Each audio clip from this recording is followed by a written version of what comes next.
Is he alone? Is he at the airport? Is he on a fucking bus? Is he on the plane? Is there a clicking noise? There's probably a clicking noise. Is this a clip show? I don't know if it's a clip show. It's a fucking show. Just listen, goddammit! Hey, what's happening? Mike Schmidt, 40-Year-Old Boy Podcast. I am alone.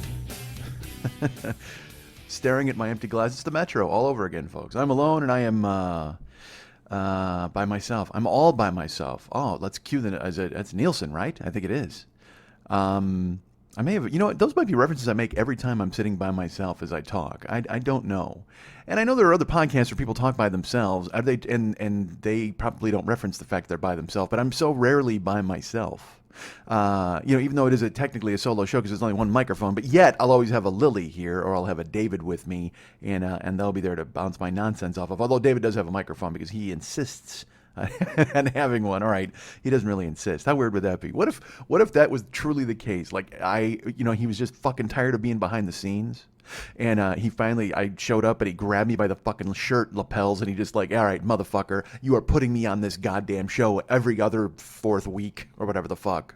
By the way, the least believable part of that story is that I would have a shirt with lapels. I don't. Do shirts even have lapels? Jackets have lapels, right? What if you had a shirt with lapels? Oh my God. You know what? That's like supervillain clothes. That's something the Penguin would wear. A fucking shirt with lapels. Goddamn cigarette holder. So I'm solo. I'm alone here because Lily is off lilying on this fine day. It is a day. So I must warn you also, there's like yard work going on in my fucking courtyard. I've actually put off recording as long as I could. And I can tell you that the lovely Jill is not going to be happy to hear that. She gave me strict orders on when I was supposed to record this show because she runs the fucking thing. She cracks the whip, and now she's gonna be mad I said that because here's the thing. Whenever I say anything about her, she's just like, oh my God, you're everybody who listens thinks I'm a liar, or everybody who thinks I'm mean. No, that's not the case. I mean, they understand that I'm an idiot and I speak hyperbolically sometimes, and so they're able to discern the fact that I'm crazy and you're not a liar. So, and now I'm talking directly to her. I should just call her. I would, except she's on a plane, folks. I'm excited. She's on a plane and flying here right now. And that makes me very happy. Although she insisted, she's like, you know what? And again, it's such, I mean, I had things to do yesterday, but she's like, you got to record your show. And I said, well, I understand. I'll get it done. And she's like, no, you got to record your show today. I said, well, I will. I promise, honey. It'll be done by the time you get here. And then I'm like, you're not the fucking show boss. Who do you think you are, really? I mean, it's like, even Lily and David would not have the audacity to grab me by the lapels and go, you need to record your fucking show today, man. But she had no qualms about it, man. Reached out from her phone and reached through her phone, through my phone, grabbed me by the lapels. And said, you need to record today. But she also, I will tell you this, she knows that I need that. I need that sort of thing because you know me, and you've heard on this show before, I'm supposed to do the show, and then I wait, and then all of a sudden it's like 2:30 in the morning, and I'm whispering the show to you guys. But now, here we go. I had to do things yesterday because I got to get the apartment ready for her to be here. She hasn't been here in a while.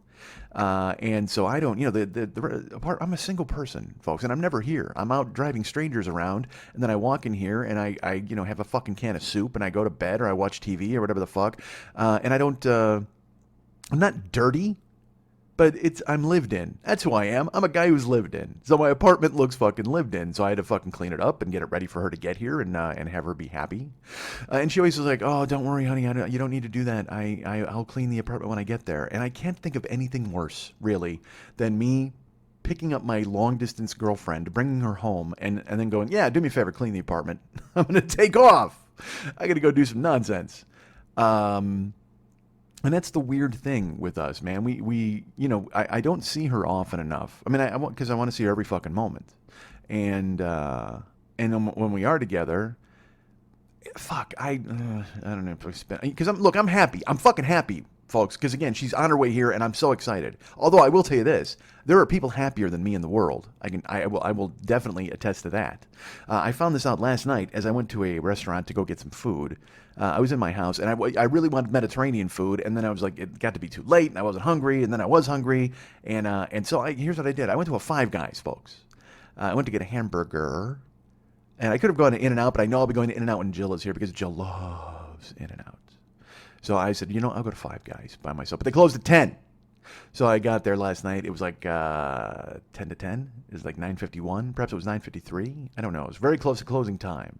And I was worried because sometimes those places shut down. But I walked in, there's people sitting there eating. So I'm like, all right, I'm gold. I didn't say I was gold. I said, stay gold. I said, hi, I'm Pony Boy. I need to get a burger. So I walk in and the dude comes up and he's like, hey, boss, what can I get for you? And, I have a lot of affectations. I'll say dude all the fucking time. And I say chief. Hey, chief, what's happening? Hey, kiddo. And those are, I tell you, those are bad habits to get into. You should not do that. You should address people by their Christian names. Particularly if they're Muslim, because then they truly enjoy that. Do me a favor. Find a guy named Akbar and call him Joe. He'll love it. He's totally happy with that. Find a guy named Mohammed and go, hi, Rick. How are you today? And he's going to go, my name is Mohammed. And you'll say, I go with Rick. Because you know what? If you're in America, you get a Christian name. And there's no better thing to do than ignore somebody's religion or the name they've chosen for themselves. By the way, I don't think anybody chooses their own name, right? No baby comes out and grabs their parents by the lapels and slaps them in the face and goes, all right, my name is Johnson, goddammit. But our last name is Johnson. That's right. I want to be Johnson & Johnson. Perhaps I will fool them and become the heir to the baby powder fortune. Do they make baby powder? I think they do. I like the idea of a tough baby. That's not bad. I mean, that's straight out of a cartoon or something, but like a tough baby who comes out and he just starts calling the fucking shots. That's a movie. Because there's that movie out now called The Boy. And I guess, and look, I saw the commercial and I guess it's easy to predict what it's about. It's a family that they maybe lost a baby to cancer and they adopted a ventriloquist dummy, but then the dummy's alive. It's infused with the spirit of the dead baby. And those movies, again, I can't watch them because they're like this scary fucking movie. Watch out for this scary ventriloquist dummy. Rated PG-13. No, then I'm out.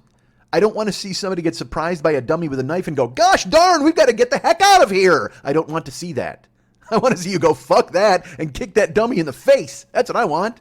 I want a dummy to fucking spring out of a toaster and come after you with a fucking razor blade, and you grab it by the lapels and go, fuck you, dummy, and you throw it into a fireplace. The end. God damn it, I just rewrote The Boy. Look at me making this fucking movie work. But the commercial just looks so bad. And it's that chick from like Walking Dead, right? She changed. I stopped watching Walking Dead, as you know, folks. I've told you all about this. You've asked me about it on countless times. Whenever I'm in the street, people stop me and they go, Mike, are you still watching Walking Dead? They come up, they grab me by the lapels and go, Mike, are you still watching fucking Walking Dead? And you know what I do? I kick them in the chest and I throw them into a fireplace. That's how I handle all of my problems. That's why people don't want to come up to me and talk about this show. That's how I handle all of my personal confrontations now, or even, I would say, even any sort of meeting at all. They're not all confrontations. Interactions, that was the word I was looking for. Any personal interaction I have with a listener to the show winds up with somebody getting tossed into a fucking fireplace. I got to tell you, that's not a good way to keep a fan base. That is not a way to keep people, well, it's a way to keep people happy, certainly, and keep them interested in the show because they want to know who's going to go into the fireplace next. Although, that gets old too, right? We've been doing this 8 years. How many people can I throw into a fireplace? Geez, you know what? I'm willing to put that, let's find out. Let's goddamn find out. How many people can I throw into a fireplace? Step up to me, folks, with your fucking lapels in my grill, and I will grab them and I'll launch you into a goddamn fucking hole in a wall with fire in it. By the way, that was the first thing that they called fireplaces. Hey, can I get a house with one of those holes in the wall that I can fire in? And they called it that for years, centuries even. Until finally, and literally, this is going to surprise you. In 1978, finally, President Jimmy Carter decreed that they would be called fireplaces. I know. Because, you should have seen the real estate listings back then. It would be like, gorgeous colonial house, 2-bedroom. By the way, that's not gorgeous. And colonial house with 2 bedrooms. Your whole family lives out there. And piled on top of one another like cordwood. You can't have that. And especially when you've got one room that has a hole in the wall where you put fire in. See, and that is the longest real estate listing of all time. Gorgeous colonial house, 2-bedroom, hole in the wall where you put fire in. And then 1978, Jimmy Carter's like, stop this nonsense. And actually, if you look it up, it's in the Bill of Rights. It is Amendment 14. It is called the Stop This Nonsense Amendment. And it's officially changing hole in the wall where we put fire in to fireplace in all real estate listings. Thank you, Jimmy Carter. Thank you for fighting off a rabbit with a boat oar and telling us all you had lust in your heart. Thank you, Jimmy. Thank you for going off and building homes for the homeless to make up for the fact that you killed a prostitute in the 60s. I know that's what you did. That's why you repented, and that's why you're all like, you're all pious, and you're out there with Rosalind, and we got to see your mom and your brother. That's the thing, man. Everybody talks about, Bill Clinton, and everybody talks about fucking the Bush brothers. And, you forget Jimmy Carter was like our president, and he got a short shrift. And he's like the kindest, most gentle, and he was the most pious president we've ever had, perhaps, other than like John Adams. Because I think he actually fucking had a Bible sewn into his stomach. That doesn't seem healthy at all. It seems like some weird experiment Ben Franklin talked him into. Here's the deal. We're going to go with the turkey as the national bird, and in order to bring all of our religion closer, we're going to sew Bibles into the stomachs of all of our leaders. How does that sound? And John Adams is like, I'm in. Done. Cut me open and sew me up, Ben. He called him Ben. They were friends. I mean, you'd have to be friends if you allowed somebody to cut you open and sew a Bible into your stomach. Boy, that sounds like something out of Saw, right? Or American Horror Story Hotel, where the Ten Commandments killer is going ahead and he's sewing people up with Bibles inside their stomachs. And by the way, that's the thing. It's called the hole where you put the Bible in the stomach. It's now called a Bible place, thanks to Jimmy Carter. It was initially the hole in your stomach where we put a Bible in, but now Jimmy Carter again decrees we call it a Bible place. Good for you, Jimmy. Way to make up for killing that prostitute in the 60s. And I should say this, by the way, we can still respect Jimmy Carter and his religion because he may have killed a prostitute in the 60s, but he did not sleep with her. So there you go. That's America for you. As long as you shoot somebody and not fuck them, you're a good guy. Perfect. That's all we need. As long as if you fuck somebody, you're a bad person in America. But if you shoot them and then throw them into the hole in the wall where you put fire in, done. You're a good person. And everybody's going to forgive you, and you're going to go ahead and do whatever you want, and you're going to become president someday, and you're going to decree a bunch of things, and everybody's going to remember you. And then you're going to have to go out and build a shack for the homeless.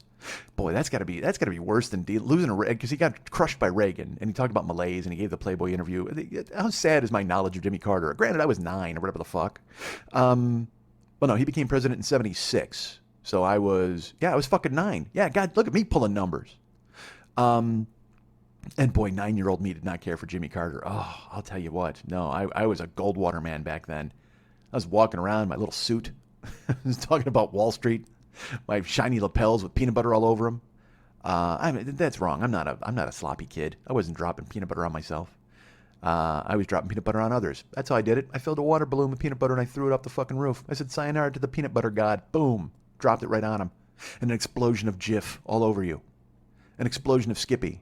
We had that discussion, by the way. Here, get this, dude. Fucking, I'm at Jill's house, right? And she had some peanut butter, and she was eating some like on a cracker or something. I go. What? It was so again. It's like she doesn't even know who she's married to. I say to her, honey, is that Jif? And she's like, no, it's Skippy. And I go, honey, come on, we're a Jif household. And I thought I said it with the proper funny, but I mean, I'm also kind of sarcastic, so when I say shit, it just kind of comes off as real a little bit.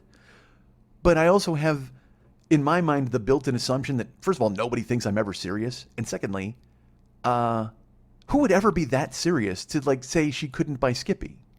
But she has come from a long line of people telling her what to do, I think, or people giving orders, because now she's like fucking, she's super independent and she can do whatever, and she'll let you know. She'll absolutely make sure that you know about that, by the way, because as we both do whenever we have a fucking argument and it escalates, and because that's why one of the reasons I'm happy to see her now, because the last time I saw her, we had a thing.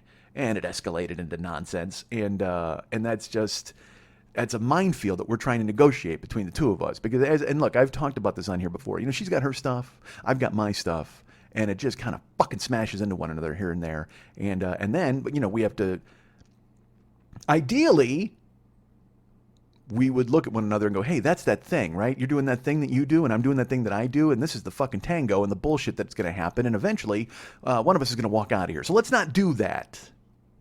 Let's calm down and look at one another and go, hey, take a breath and figure this out, right?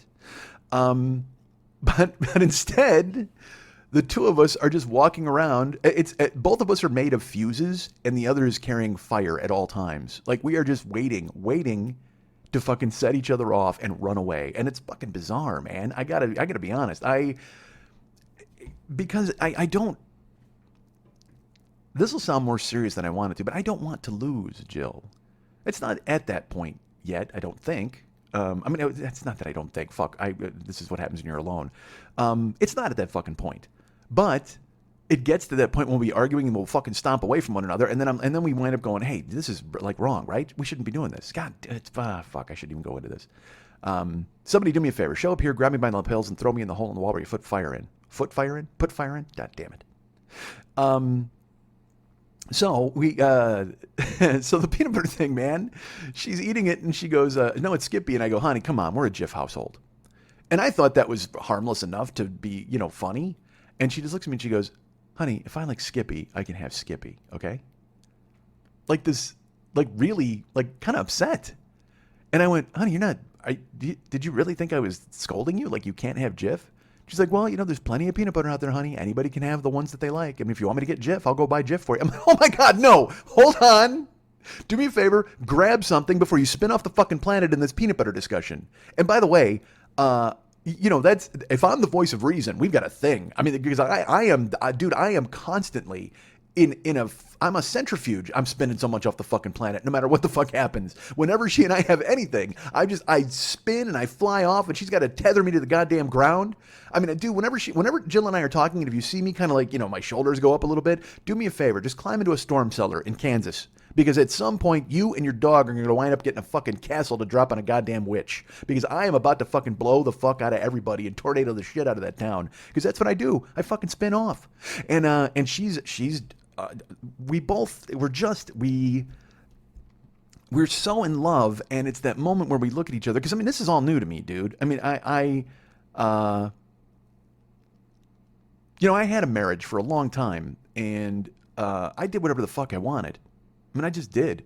And my ex-wife kind of accommodated that. And that's one of the reasons why she's my fucking ex-wife right now.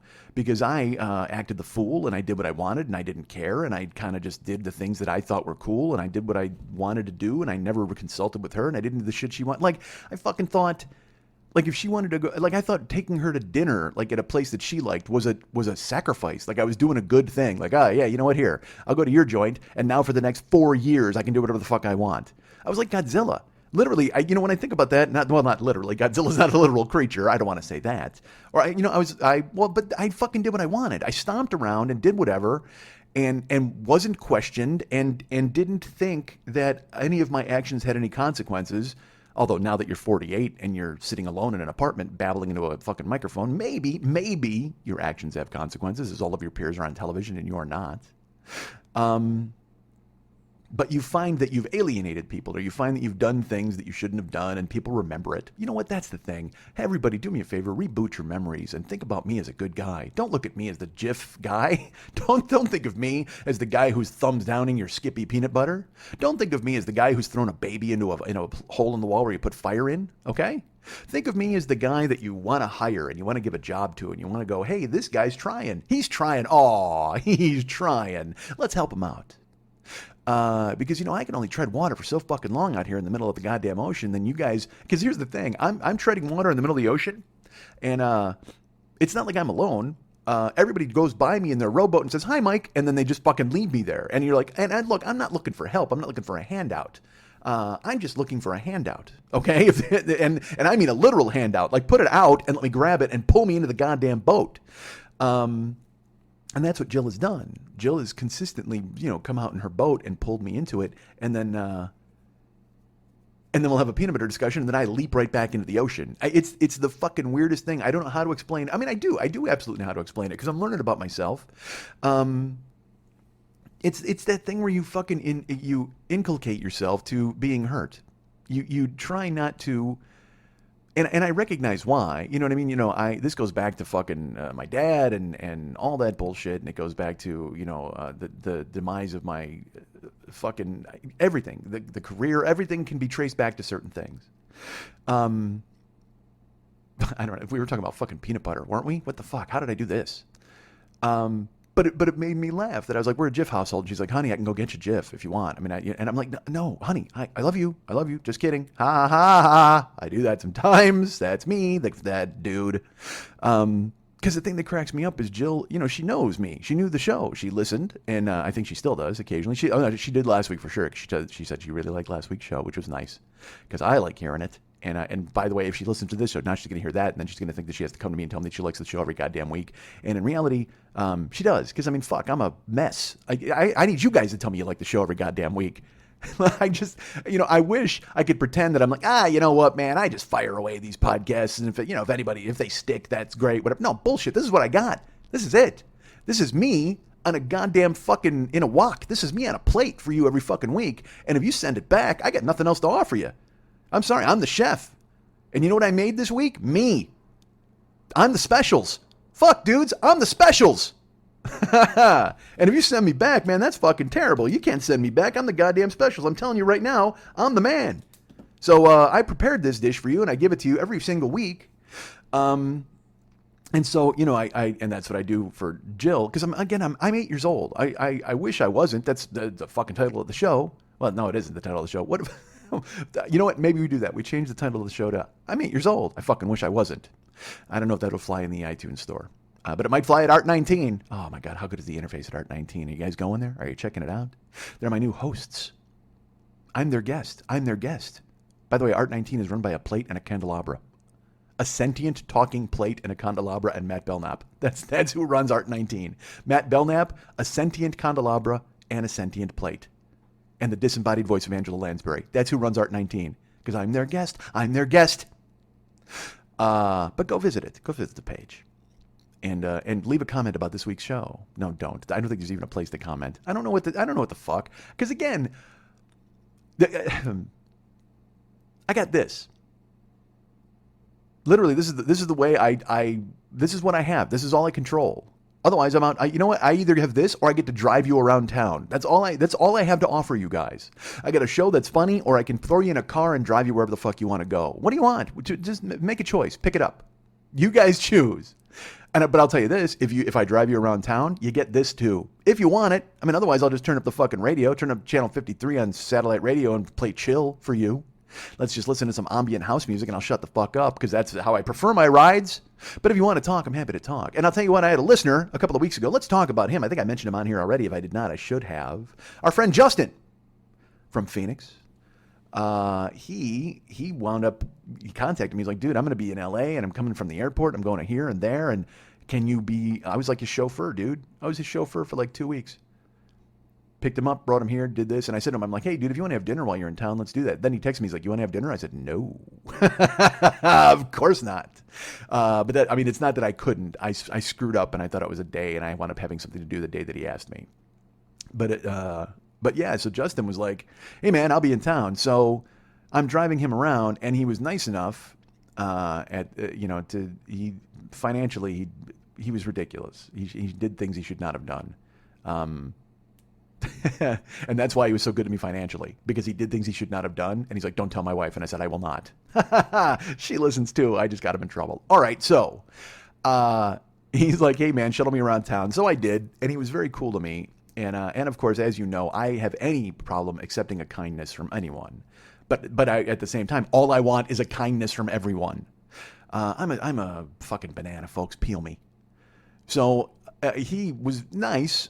And extremely generous. Nice doesn't even fucking cover it. Like, kept me afloat for like a week and a half, 2 weeks. Helped me out. And finally, I told him. I said, dude, don't do this. You really don't have to do this. It's just ridiculous. And and he's like, no, it's fine. And I go, no, dude, I don't. You're going over and above. I mean, you don't, because I drove him a bunch of times, and every time he was generous. It was silly. But not silly. It was nice. It was a nice thing for him to do. I don't want to look his gift horse in the mouth and pull it. I don't want to pull a molar. But he just kept giving me molars. That's the thing. I stared his gift horse directly in the mouth, and I kept walking away with a handful of fucking teeth. And I'm like, dude, you don't have to do this. He's like, fuck it. I got plenty of teeth. So, the last ride I gave him, actually for 1 week, I dropped him off, and he was very nice. And I said goodbye. And he was like, hey, man, when you get back to Phoenix, my wife and I would love to take you guys to dinner because Jill and I are going to be in Phoenix in March. And he said, so he said that. I said, well, you're very nice. You don't have to do these things. This is really cool of you, and I appreciate it very much. He said, no problem, and he leaves. And then I get a text from him, and he just wrote, goddamn hillbilly. I won't say the amount, but, he just said, hey, that amount of money is a bargain for getting a 45-minute private show from you, which was incredibly nice of him to say. And it's something you've all done. Jamie and everybody when they've stepped up and done things. Rick, W. You guys, it's so funny. I don't even want to say your names. You're all like Alcoholics Anonymous. I just want to say, your last name, Leanna D, Valkyrie H, Francis W. Francis W. That's the real Alcoholics Anonymous name, right? Bill W. Right? Or Bill? Yeah, I think it's Bill W. Francis W. Are you related to Bill W? Go ahead and write me. Actually, do me a favor. Write it on a piece of paper, take a picture of it, and send it to me. She's a photographer and a very talented one, and she sends me stuff all the time. She sent me a photo once of some like homeless shoes at a bus stop. I think maybe she didn't send it to me. She may have just posted it in a public place and I saw it. Maybe she mailed it to me like a ransom note. She cut out a bunch of letters. Find these shoes. It was like a map. It was a treasure map. Me and Francis W., after learning about school in Washington, then we went and looked for homeless shoes in Portland. I just thought where she lived and where she lives. Good Lord. My point, I don't even know, was there a point? I went in a little bananas there. But Jill, the peanut butter thing happened, and so I generally, I've done what I've wanted. And I talked about this with her before, when I did that thing in the Dells where we were checking into a hotel and I said something silly to the desk clerk. I was like, hey, make a room key for yourself. And she laughed. And then I looked at Jill and she was hurt by that. And she's like, you said that woman could get a key to your room. And I'm like, well, not really. And she's like, well, it doesn't matter. And so then in my head I go, well, I can't do that anymore. I don't want to. I don't want to do those sorts of things. I mean, I'm still me and I'm goofy, but at the same time, I don't want to do anything that's going to actively hurt the person that I love more than anything in the world. Jill is, for the first time, I'm thinking of somebody ahead of myself. For the first time, I have somebody who I've put ahead of me. She's the most important person in my world because up to this point, again, no kids, no fucking anything. I was the most important person in my world. I have been for a long time. But for the last 4 years, that's not been the case, or however long it's been. It's been 4 years. I can't pretend anymore. So I don't, and so I don't want to fuck it up. And that's no way to go into a relationship. That's no way to tightrope through a relationship. I don't want to fuck it up. You should just be breezy and light, and everything should be happy, right? You were light and breezy, and you knew just what to do. Now, you look so unhappy, and I feel like a fool. That's the thing. I don't want to be that song. So I'm excited that Jill is coming today. I'm very happy. I get to go to the airport and have her here for 3 days, and then go by her for 6 days or 9 days, or I don't know. I just keep scheduling more and more time by her. And then that's the rub. She and I talk, and long distance relationship is fucking hard, man. I'm not gonna lie to you. It is fucking hard. And it's even harder when I'm bananas. And she's got her own stuff going on. But I mean, and look, it's a comedy show, but I don't give a fuck. I'm gonna open up a little bit here. I don't, it's so worth the effort to make it work, but it is such an effort to make it work, and it shouldn't be that. You should just be but bullshit, fuck that. It should be that. You should make it work, and you should make an effort to make it work. You can't just presume that you and another person are going to mesh and everything's going to be fine all the goddamn time. That's not the case.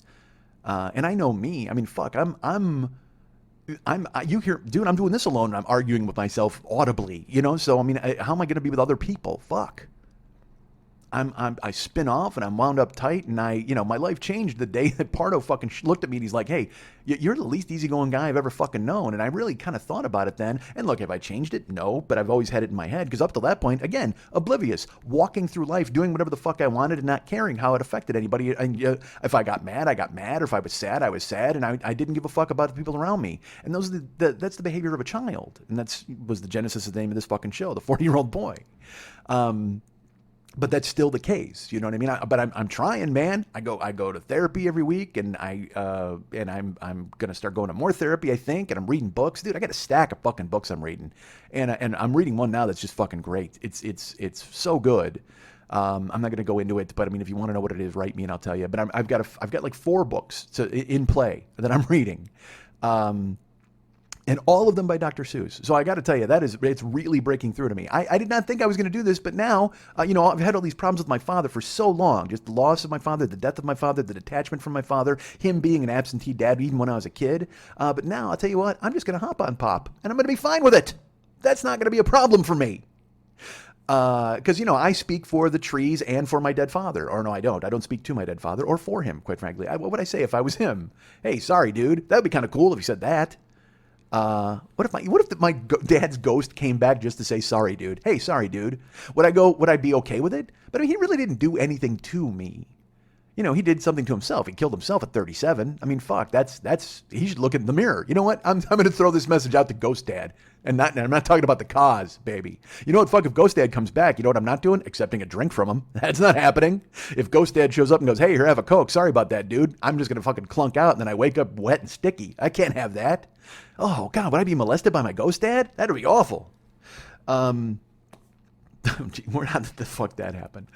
This is what happens when you're alone, folks. When you're alone, you just fucking kind of unleash the bees, and whatever the fuck comes out, comes out. And you hear me getting molested by the ghost of my dead father, but in a way where it's Ghost Dad from a movie and a Cosby and a tie-in. Why am I explaining it? Fuck, shut up.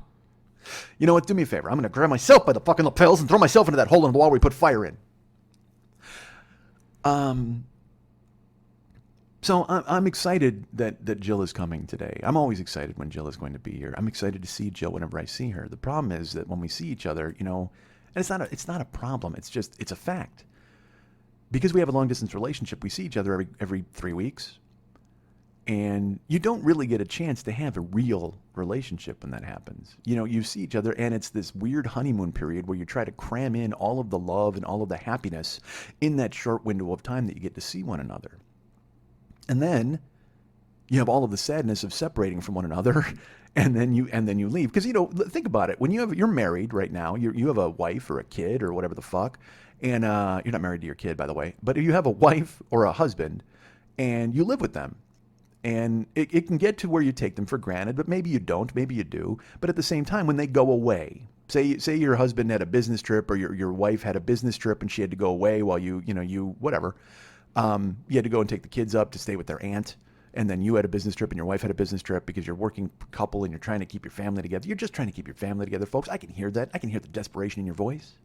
Maybe you're out there walking the streets of Portland taking pictures of disembodied shoes. Maybe that's what you're doing. Maybe you're doing a podcast where you say the word disembodied over and over again. I don't know how you handle your business. I don't know what you do with your life.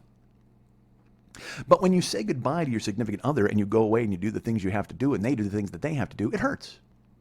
And, you may think to yourself, well, I'm going to see her in like 3 days. So there's not the kind of separation anxiety that you would think you would have. But imagine if you said goodbye to your wife and then she was gone for 3 weeks and you could only text her or FaceTime her a little bit because, she had her own life and you had your own life and, your schedules were opposite. And you talked to each other whenever you could, and you grabbed a moment together whenever you could make time, and you did make time as much as you could. You texted all day, and then you FaceTimed once every other day, or you tried to say good night and good morning. And then finally, after 3 weeks, you were back together. Oh my God, finally, I see you. I'm so happy. And you're in love, and you're together, and you just feel that bond re-increase as you get together, and you're like, finally, fuck, I missed you, man. I fucking missed you. I'm glad we're together now.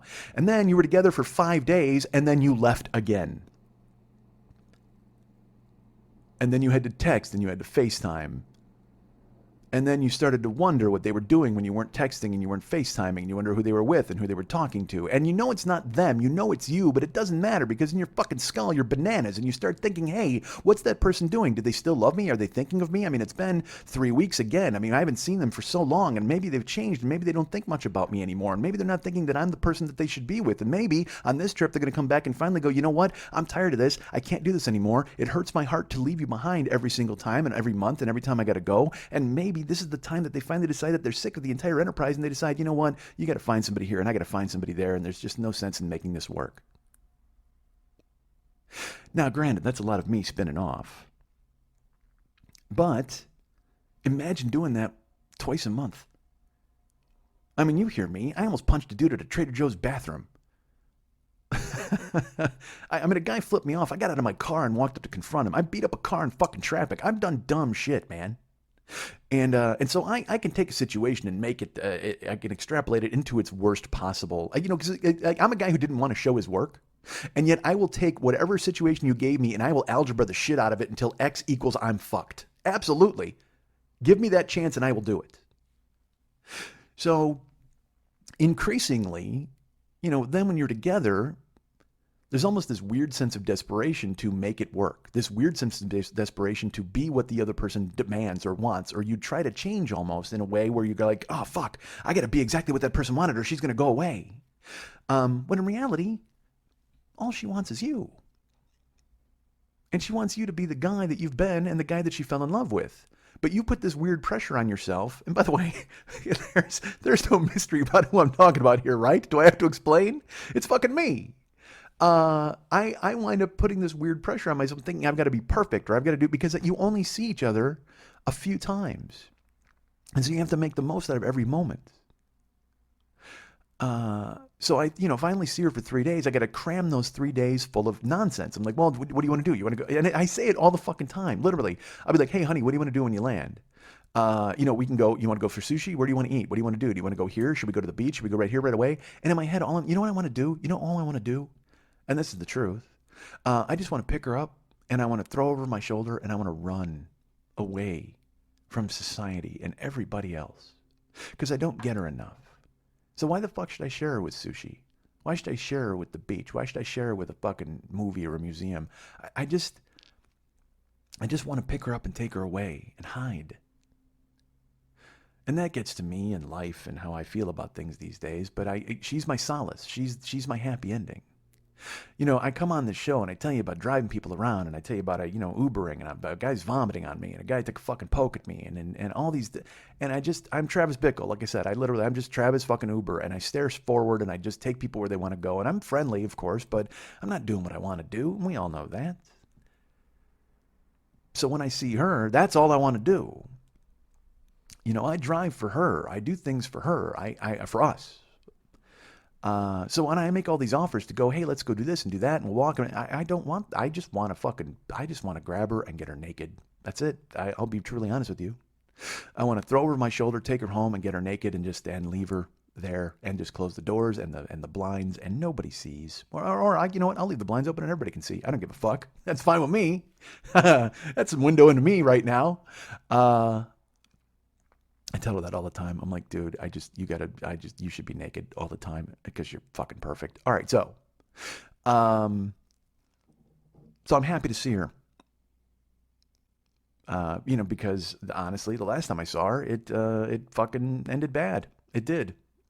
And it's just my shit banging into her shit and it happens. And you're just like, because, we haven't even had a chance to be us yet. I tell her that a lot. We're together and, you see Facebook and all that stuff. And when we're together, we're incredibly happy. But there's also this weird pressure. You put it on yourselves where you're like, we got to cram all of our happiness into this short window because we're going to be separated again and it's going to be fucking terrible. And then eventually we'll be happy again when we're together again. We haven't had a chance to live together and decompress and breathe and just experience real life together. So I've been scheduling these longer and longer trips to go to her because she can't do that for me. You know what I mean? She has a job that's an amazing job and it has requirements. Believe it or not. Get this. This is fucking weird, right? She has a job and they expect her to fucking show up and work. What the fuck is that all about? What do you mean, honey? You can't just hop into your car and drive 4 strangers around and call it a goddamn day? What? That makes no sense at all. What kind of life are you fucking leading? Hold on. You have an office that you have to report to every single day, and you've got to work upwards of 40 to 50 hours, sometimes 60, sometimes 70 hours a week. They demand an overtime out of you. What is overtime? I've never heard of that. Is that, honey, are you a football player? Wait a second. What are you talking about? Is there a coin flip at your work? Call Tails. Do me a favor and call Tails. Because if there's overtime, obviously there's going to be an overtime period, and you're the first person to score, you get to go home. Is that how it works, honey? That's how I understand overtime. Oh, no, you mean you have to actually go and work, and sometimes you have to work 12-hour days or 13-hour days or 14-hour days? Because, you're proud of yourself and proud of your job and you take pride in doing what you do and they find you a valuable member of their team. Oh, that makes no sense. I wouldn't know anything about that. Do me a favor, hang tight. I'm going to go pick up 4 drunk people, and they're going to sing Adele in my car while I cringe. Is that all right? Can we do that? Fuck. I'm glad I don't have to put any overtime into that. Hello on the outside. Kissed your face 1,000 times. I don't even know the words. I've heard that song 1 billion times. I couldn't tell you the words. You know what word I know? And I guarantee you know exactly what it is. Hello. Is it me you're looking for? I can see it in your eyes. That's the wrong hello. Hello. And $5 to anybody who knows what that is. All right, so she's got a gig, man, so she can't fucking get away. So I see her for 3 days at a time. And that's no way to cement your relationship, especially when I'm crazy and I start to wonder, hey, well, shouldn't you just do what I say? Shouldn't you come and like hug me? What if you did that? Here's a good idea. What are they paying you over there? What if I paid you to come here instead and cradle my head in your lap and tell me everything was going to be okay? You think I could match that? Would you do that? Because I'll tell you what, I could use that for 14 hours a fucking day. Absolutely. At this point, if you were to come here and just cradle my head and stroke my hair and tell me everything was going to be okay, I could take 14 hours a day of that. Absolutely. Abso-fucking-lutely. Tell me what I got to do. I'll match any dollar amount. So that's the deal, man. She's got a real gig. So, when I see her, I don't get to see her. So that's why I said we haven't even had a chance to be us yet. Because honestly, when she works those long days, I'd love to be able to see her at the end of it and like take her hand and hold her and go, how was work today? And we'd talk about it, and then we'd have I'd have soup in the crock pot or whatever the fuck, and we'd eat, and then we'd fuck all night. Because I'll tell you what, there's nothing you want to do after working 14 hours in your office than come home and just get used, right? Isn't that what you're looking for? I wouldn't know. Again, don't have the experience of that. I mean, I've put in hours at the office. Certainly, I'm not going to lie, folks. I've had my nose to the proverbial grindstone. And by the way, I keep my grindstone in the hole in the wall where I put fire in as well. That's my grindstone place. So we are constantly cramming life into short bursts. And that lends itself to chaos, man. It just does. Because you wind up putting pressure on yourself to make sure that everything's going to be perfect for the 3 days that you see one another. And it leads, one person is trying to be perfect and the other person is trying to be perfect. And then, well, maybe you misinterpreted this, or somebody did the wrong thing, or I did the wrong thing, or I always do the wrong thing. And she's like, maybe I shouldn't do this, or I shouldn't have come. And I'm just like, what? Can we get out of our own way? Can the two of us just get out of our own way, please? That'd be fantastic. And I can't speak to her. She's got her own shit going on, and that's fine. But it's trying to make her stuff fit in with my stuff. We just want to dovetail it. That's it. I need a Venn diagram, and in the middle of it, it's just me and Jill happy. That's what I want. And we're happy. I'm not trying to dismiss that out of hand, but we do put this enormous amount of pressure on ourselves to be happy because we don't see each other enough. So then we're like, you know what? It's because, again, if you got a wife and you live with her, well, maybe she blows off steam sometime, or you guys have a little disagreement, and you kind of report your neutral corners, and then you come back out and everything's fine. You maybe you walk into the room and you bring her a glass of tea. I don't know if you have a glass of tea or a cup of coffee or something. You're like, hey, honey. You touch her shoulder. You look her in the eyes and you go, hey, this is, are you okay? I'm okay. Are we okay? I'm sorry. And she goes, yeah, I'm sorry. And you kiss each other and you hug each other, and then you get naked. I don't know why every fight ends with fucking for me. I don't know why every fight starts with fucking for me. Actually, I do. Bullshit. I do. Because I am an empty fucking maw. I am an empty, just feed me, dude. You know what I am? I'm just the fucking Titanic. That's it. I'm the fucking Titanic, and I just need a goddamn crew of people just shoveling fucking coal into the furnace. That's it. Keep me running, motherfuckers.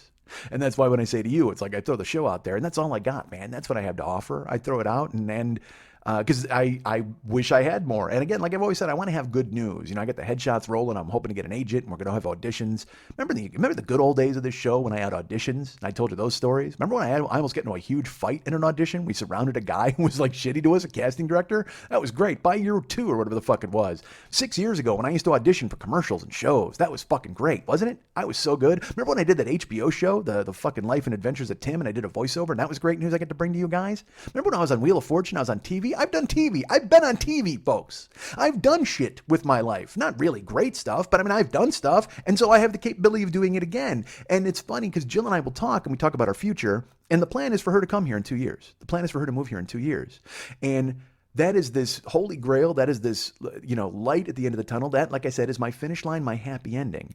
And yet, when you talk about it in the abstract, it's fucking phenomenal and brilliant. But then also at the same time, you look at each other and there's those moments where you just go, 2 years. So I get to see her 3 days every 2 weeks for 2 years. And that's one of the reasons why I'm scheduling longer and longer trips by her. Because she has a life in Wisconsin. She has children. She has a son who lives with her, and she's got a job, and so those are responsibilities, real life responsibilities that I was able to fucking duck. I saw them coming. I hid in a doorway. Fuck that. Responsibility came rolling down the street. I said, you know what? I'm going to the second floor. A flood of responsibility washed away a ton of buildings. I was on the roof waiting for a fucking military helicopter to take me away from it. No thanks. I am not plunging headlong into responsibility. I'll avoid it, thank you. Fuck hurricane responsibility. I'm not having it. And, the looters can go ahead and do the rest of their business and steal the rest of everybody's life, but I'm flying the fuck out of here. I got no interest in being here to see the aftermath of a flood of responsibility. I want none of it. So I was able to miss it. I was able to avoid it up to now. But now, I want it. Now I have it. Now, honestly, I need it. I need it because the woman that I love probably doesn't want to date a boy for the rest of her life. And I will be with her for the rest of my life. By the way, I say that now with her not here. Hopefully she didn't hear that. No, she thinks the same thing. That's the whole point. That's why we're doing this. That's why you work so hard to make a long distance relationship work. But that's the thing. It then becomes work. And you have to do everything you can to not get caught up in the effort of it and still keep the joie de vivre. I've covered all the pronunciations of it. And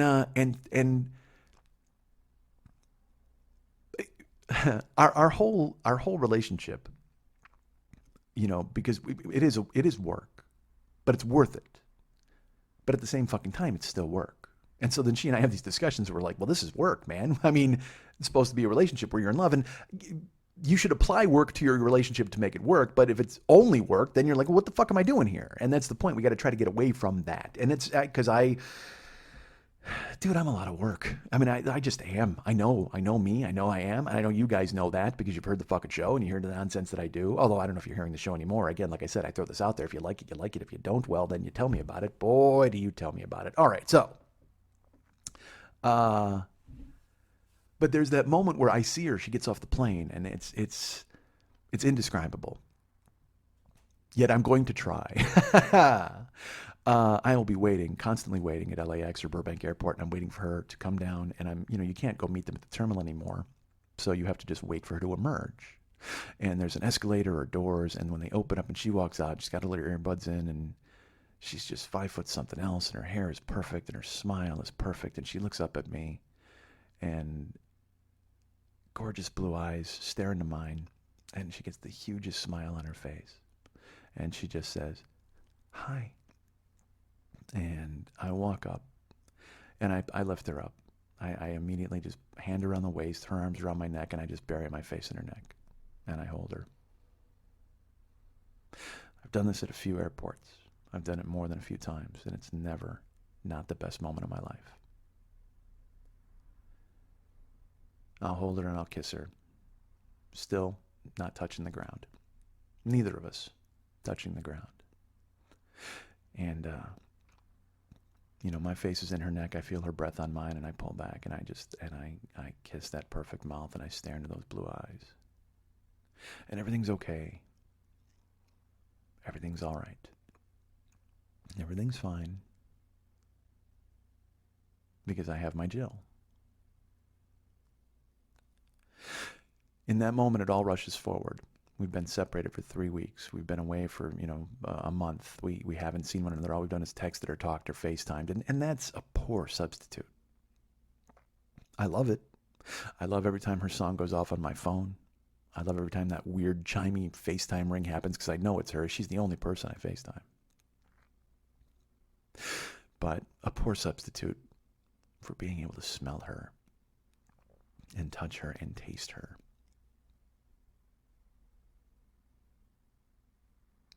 And then I put her down and I take her hand and we go to the car. And And she's Catherine Ross and I'm Dustin Hoffman, and we're at the back of a bus, and we both go, well, what do we do now? We literally just at the end of The Graduate, we're sitting there and we're staring and we don't know what, because all we want is each other. That's it. I don't care about a movie. I don't give a fuck about it. But that's the thing. When you live together, you can do those things, and that puts enormous pressure on the relationship. When all I need is you. Well, all I need is you. But then you're both constantly trying to fuel one another and feed one another and be everything the other person needs or wants. And there's no time to be light. There's no time to go, hey, I'm going to read a book, or hey, honey, I'm going to go for a walk, or well, I got to be with you. I need to be right by your side. I need to hold you because I can't let you go away again. I don't see you often enough to let you go away. So there's no real alone moments.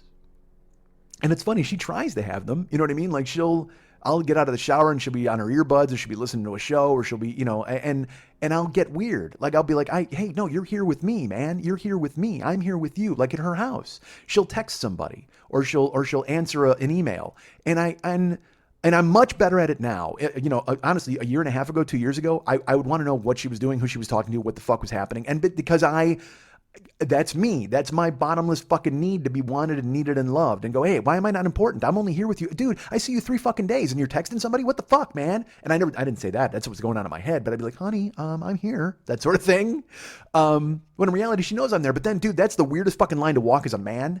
Because it's, and maybe not even as a man, as a guy, or as a me. It's the weirdest fucking line that I have to walk, is the whole wanting to be needed, but not needing to be wanted.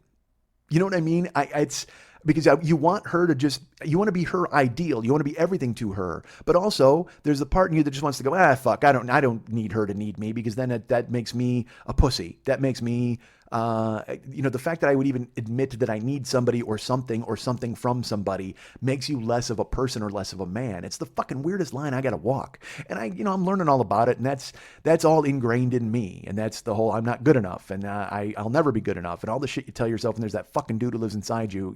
I always say, Mike showed up. Fucking Mike showed up. And it's everything I can do to keep Mike away. That's not fair, man. We got to give him a different fucking name. Because that makes it sound like I'm Michael. And then inside me is a Mike lurking. Fuck that, I'm Mike. But inside me there's somebody else fucking lurking. Mike 2? Let's call him Mike 2. Or a Mikey. Oh, fuck, I hate the name Mikey. But I don't want to think that there's a Mikey in me. That'd be fucking terrible. But it's that weird thing where it's like, I would be obsessed. I'd just be like, honey, I don't see you enough. I see you like 3 days and you're texting somebody else. Why? Because I would almost demand that she devote all of her attention to me. I would demand that she look at me and talk to me. And I'll tell you what, she did it to me sometimes too. Because we had a thing where, my phone will go off and I don't answer it.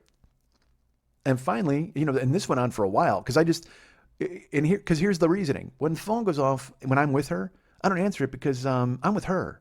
I don't see her often enough to give my attention to fucking anybody else. Unless it's for work. If it's Dave and I got to answer it, or Lily and I got to answer it, then I'll do that. But other than that, man, I don't, and I don't mean to be rude, and I apologize to my friends if they're listening to this, but it's just, I'm with Jill, and that's who I'm with. Now, here's the thing. That puts a ton of fucking pressure on her. Because again, that makes her the complete and utter focal point of everything I'm doing, and it makes her probably feel a little weird, like, well, honey. And I found out later that it does, because she was like, why don't you answer your phone when you're with me? And I'm like, because I'm with you. She goes, yeah, but that's just silly. Like, you have a life. And I'm like, yeah, I know, but I don't see you often enough to go ahead and start doing other things or talking to other people. I'm here for you. And that's to me, it sounds perfectly logical. Like when I'm with you, I'm a fucking tractor beam and you're just going to suck me right in, and I'm all about you. But you can be all about somebody else and take care of your life. That's the kind of shit I'm trying to figure out. Because, I've made her this trophy. I've made her, like I said, my finish line. So I'll be here and I'll be working. And in my head, I was like, I can't wait to text Jill. I can't wait to FaceTime Jill. It's almost like the fucking biscuit. And I'm a fucking monkey. That's who I am. I'm the monkey in the cage. And every time I press a button, I get a little Jill. And I'm like, and it's awesome. And so I wind up fucking sitting in a corner, just scratching my arm, waiting for my next biscuit of Jill. And that's fucking no way to live, man. You got to open up and do the shit you're supposed to do. And you have to trust that everything's going to be okay. If I don't hear from her for a couple hours, I have to be like, yeah, that's cool. It's all right. She's got her own thing going on, and that's fine. But then because I'm weird, I do that thing where I'm like, all right, and eventually, if I don't hear from her a couple hours, in my head I'm like, well, she's fine. Well, you know what? Maybe she just doesn't want to fucking talk to me. Maybe she's got something else going on. Because I read texts poorly, as you know, unless you're texting me to go, hey, this amount of money is a small amount to pay for a 45-minute private show with you. In which case, I read that in the way it's intended, a perfectly lovely sentiment, and thank you so much again, Justin. But other texts, I can spin the fuck out of anything. I'll read your text right now, and because even it'll happen with Jill. Like, I'll read her a text and she'll just go, I didn't send that like that at all. That's not what I meant. And I'm like, well, that's how I read it. She goes, well, guess what? That's your problem. That's what you got inside you. And you got to stop that, honey, because it's causing fucking friction. But, she does the same thing sometimes. She'll be like, are you mad? Are you happy? And I'm like, yes, I'm fine. I'm okay. Because sometimes I'm quiet or sometimes I'm sitting there and that weirds her the fuck out because I'm not, she knows show Mike and then she knows real Mike. And real Mike is a lot like show Mike, except sometimes he's quiet and she's not used to that shit. And then she'll think I'm mad because I'm quiet, whatever the fuck. Who cares? It's the relationship thing. You all do it. You all have it. But that's the thing when I say we haven't had a chance to even be us yet.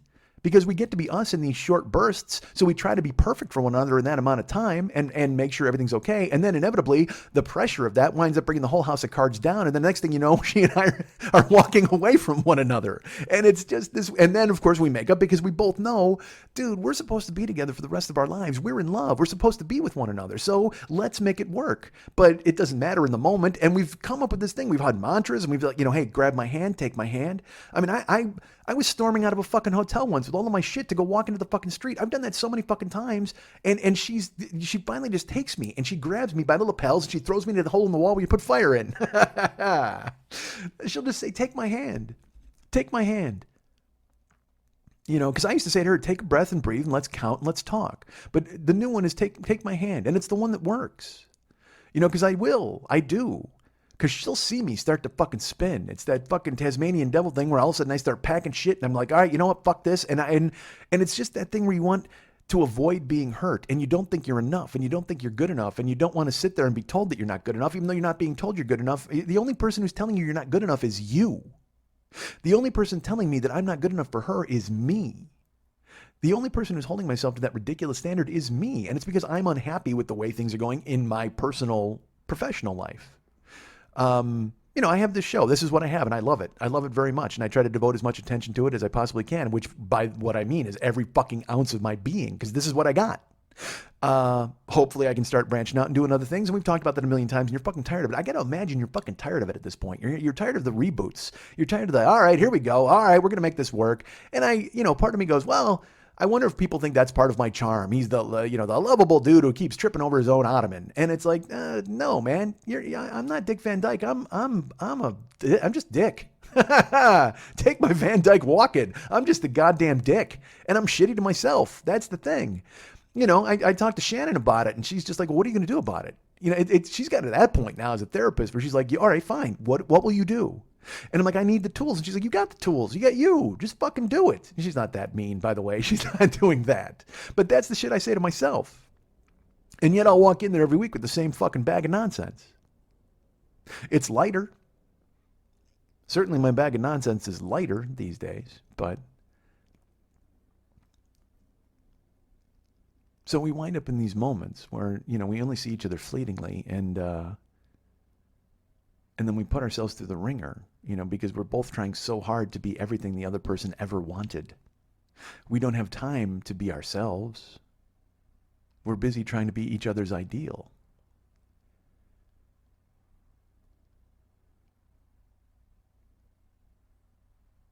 It's weird. And we're working on it. You do that thing where you work and you just laugh. You just laugh. Because it's become a running joke. We've had fights where I've left her house. As a matter of fact, the last time I was at her house, I left. It was one of those stupid, it's just, we had a fight one time over a plunger. I don't know if I told that story on here. If I did, I'm going to tell it again because it's relevant. And actually, it might be revenant. Because here's what happened. She went to use a plunger and I got raped by a bear. Oh my God. Oh, dude. So this is totally a revenant story. A toilet got clogged at her house. a toilet. She has many toilets. Oh my God, so many toilets all over her house. So a toilet got clogged at her house, and she went to grab the plunger, and I said, honey, I can take care of that. And she's like, no, I got it. And she's plunging, and the water's coming up. And all I can think, here's what happens. If a toilet gets clogged, the first thing I think of is, I don't want a fucking mess. I don't want a mess. So I will fucking tear off the huge marble thing off the back of the tank and immediately lift up that stupid globe and just make sure that the water stops going, because I don't want anything on the floor. Because here's the thing. If a toilet is backing up, there's obviously something in there that's backing it up. So if any of that hits the goddamn floor, I need to call in a hazmat crew, because I will not live in a house where any of the stuff that's in the toilet wound up on the goddamn floor. No, thank you. I am not that guy. I'm not the one. If I have a toilet and it backs up, because I have too many memories of being a kid. You got 5 boys not eating healthy, clogging up toilets, and then flushing it. And then, stupidly, I don't even know why we did this. The plunger was kept in a hall closet when I grew up.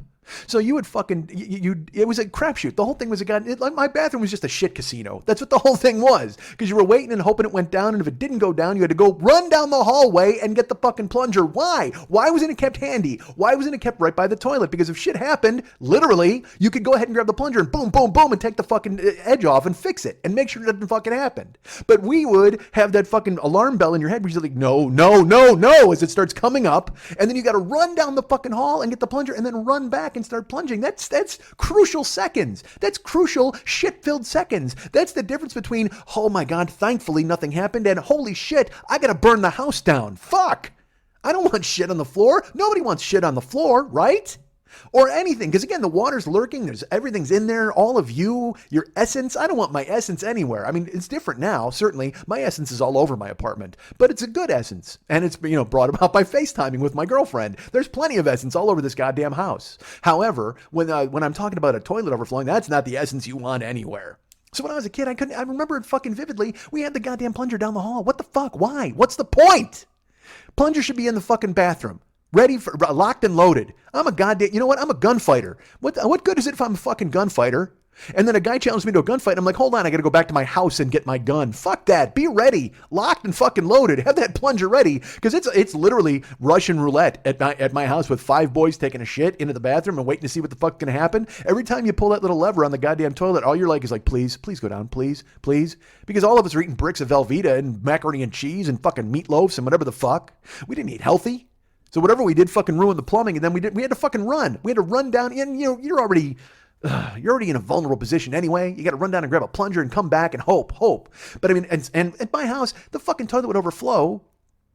And you're cleaning up. Not only is there you all over the floor, but then there's that fucking, because toilet paper, once it hits the water, it disintegrates, especially when you start plunging. So you start plunging and it turns into those little slips, and then they become like paper thin and you can't see them, and then they stick to the floor. And dude, I mean, I can't tell you how many times, because again, also we were upstairs. We had an upstairs bathroom. That was the one we fucked up all the time. So you'd take a fucking shit in there and it'd start flowing over, and you'd grab every towel in the house. And then you got to get those towels down to the fucking laundry room. The laundry room's on the third, in the basement. So we're upstairs. And we, like I said, in the shit casino, and everything hits the fan. You got to use every towel in the house, and then you got to fucking get them downstairs. So then they stink, and then you got to wash them right away, and they're already covered with you, and then the floor's covered with you, because then, not only, you can't just dry up the fucking floor, you've got to go ahead and get a fucking mop, and you got to clean, you got to get fucking fantastic, and spray it all over, and get Mr. Clean, and all those motherfuckers. Soft scrub, Ajax, Clorox, any X, what you want, fucking Axel Foley, get him in there, and Beverly Hills Cop the shit out of it. You know what? Because someone put a banana in your tailpipe, and it overflowed all over the goddamn floor.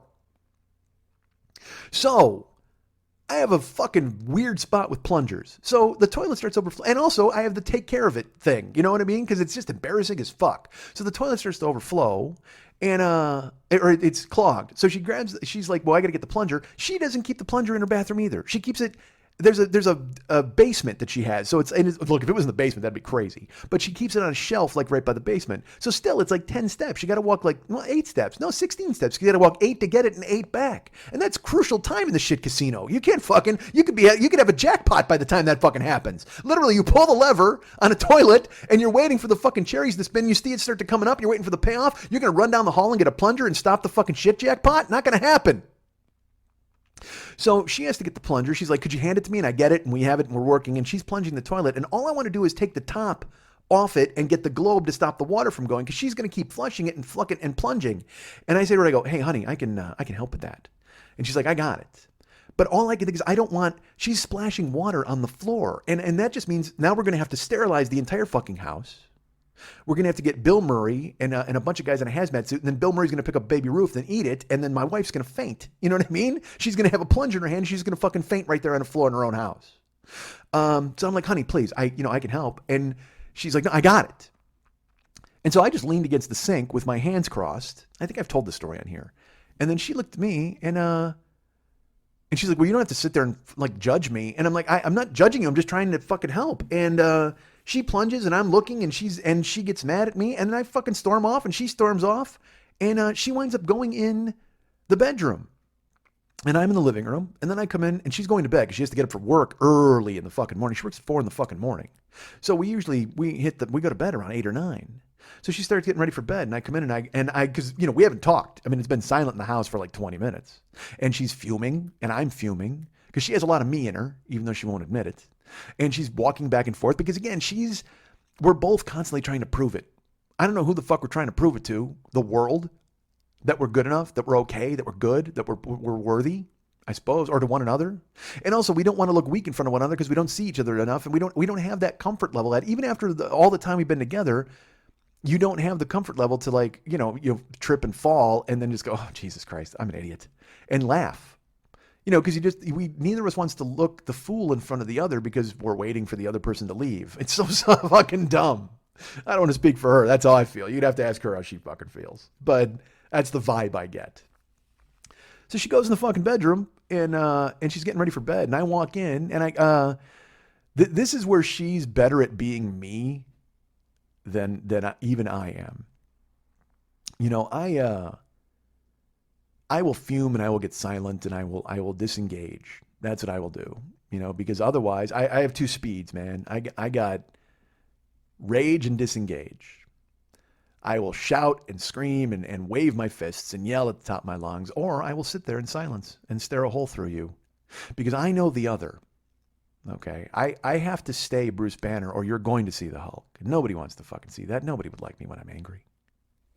But I know, you know, I'll feel it coming and rather than shout and scream and yell, I'm trying to learn and be better and sound things out. But, you know, all that loud fucking yelling and being angry it's just your internal bear trap closing on your heart and telling you you're not good enough. That's it.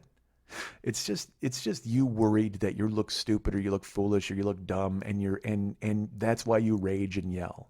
All you're doing is, you know what? You're getting big to scare away the bear of doubt. There is a lot of bear imagery in this show. I will not lie to you. What the fuck happened? Why did I get into that loop? All of a sudden, this show has taken on quite an ursine quality. That seems a little bananas. And considering bananas, it should be more of a chimp quality, right? More of a primate quality. But really, when I rage and howl and yell, it's me just shouting down the demons of doubt that are inside of me that have come to tell me I'm not good enough or I've done something foolish or stupid. So you then try to distract it by getting loud and go, over here, here's the crazy guy. So don't look at the vulnerable, sad guy. Here's the loud fucking ready guy. Here's the Hulk so you don't see the Bruce Banner inside who's actually cowering in his torn purple pants wondering, fuck, now where am I going to get another pair of purple pants? I mean, nobody sells purple pants. Who the fuck shops at that store? Prince and the Hulk? That's it. Bruce Banner and Prince are the only dudes who shop at the purple pants store. That's it. And the Joker. Literally the Joker, Prince, and fucking Bruce Banner. Those are the only 3 dudes who shop at the purple pants store. They you know what? They need to show up there and find a shirt with lapels. That's what the 3 of them need to do. Banner, the Hulk, and Prince team up with purple pants and a shirt with lapels. Done. So I know what that is inside me. And so I have to sit there and try to contain it. And I have to fucking hold it within myself because it's swirling around and it's waiting to come out. You know what I am? I'm the Grid in Ghostbusters, man. And if you shut me down, if Dickless comes in and shuts me down, it's going to be a horror show. A fucking horror show. So I have to sit there until the Grid calms down. So that's what I did. I sat in silence. And she, walked back and forth in front of me from the kitchen to the bedroom to the bathroom to the bedroom, and I didn't talk to her and she didn't talk to me because you know what? Why would we ever talk to one another? It's not like we're in love. And she starts getting ready for bed, and I come in the room. I'm over it. I've calmed myself down, and I come in the bedroom and I said, "May I come to bed with my lovely girlfriend?" And she said, "No." And I said, "Pardon me?" She's like, "No, yeah, I'm fine." I said, "Well, I know you're fine, but I'm, can I come to bed?" And she's like, "No, that's you don't need to. It's fine. Do whatever you want."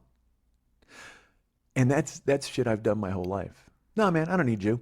I don't need you or anything you've got to offer me. I'm fine. I'm fine on my own. I'm always fine on my own. I've been fine on my own my entire fucking life, and I'm not worried about you or anybody else because I can take care of myself. And you don't need to see me vulnerable or sad or worried or anything at all. You don't need me to reach out for you and tell you that I need you in any way, shape, or form because I don't need you. I don't need anybody. Fuck that. Go ahead. Do your thing. I don't need you. Go sit on the couch. Go stare at me when I walk back and forth because I want you to do nothing more than reach out and grab me and hold me and tell me everything's going to be okay. But instead, you're just going to sit on the fucking couch and I'm going to walk around and we're going to dance around each other even though we only see each other 4 times a fucking month. And then when we get together, we try to cram as much perfection as we possibly can into those moments, and then we wind up going ahead and putting too much pressure on ourselves, and then we wind up doing this, where I wind up in silence telling you don't have to come to bed with me, even though you only get 5 chances a week or a month or a year to come to bed with me. So fuck it. Stay on the couch. And I recognize that behavior, man. I do. So I try to chip through it, and I'm like, hey, honey, I understand. It's over. Everything's good. We're okay now. I love you. I just want to come to bed with you. And she's like, no, I'm fine. You don't need to. It's fine. So I went, okay. And I went out and sat on the couch. And I sat in the dark because, why would I turn the TV on or turn a light on or anything? Because here's the thing, what you're supposed to do, I guess, for everything I've told from my books and even in life, you know what you do? You be yourself. That's the problem is my stuff triggers her stuff and then her stuff triggers my stuff. And then we wind up having this ridiculous fucking nonsense happen. And then we laugh about it. As I said, we laugh about it later. So I'm getting to that. Fuck. So, I sit on the couch in the dark.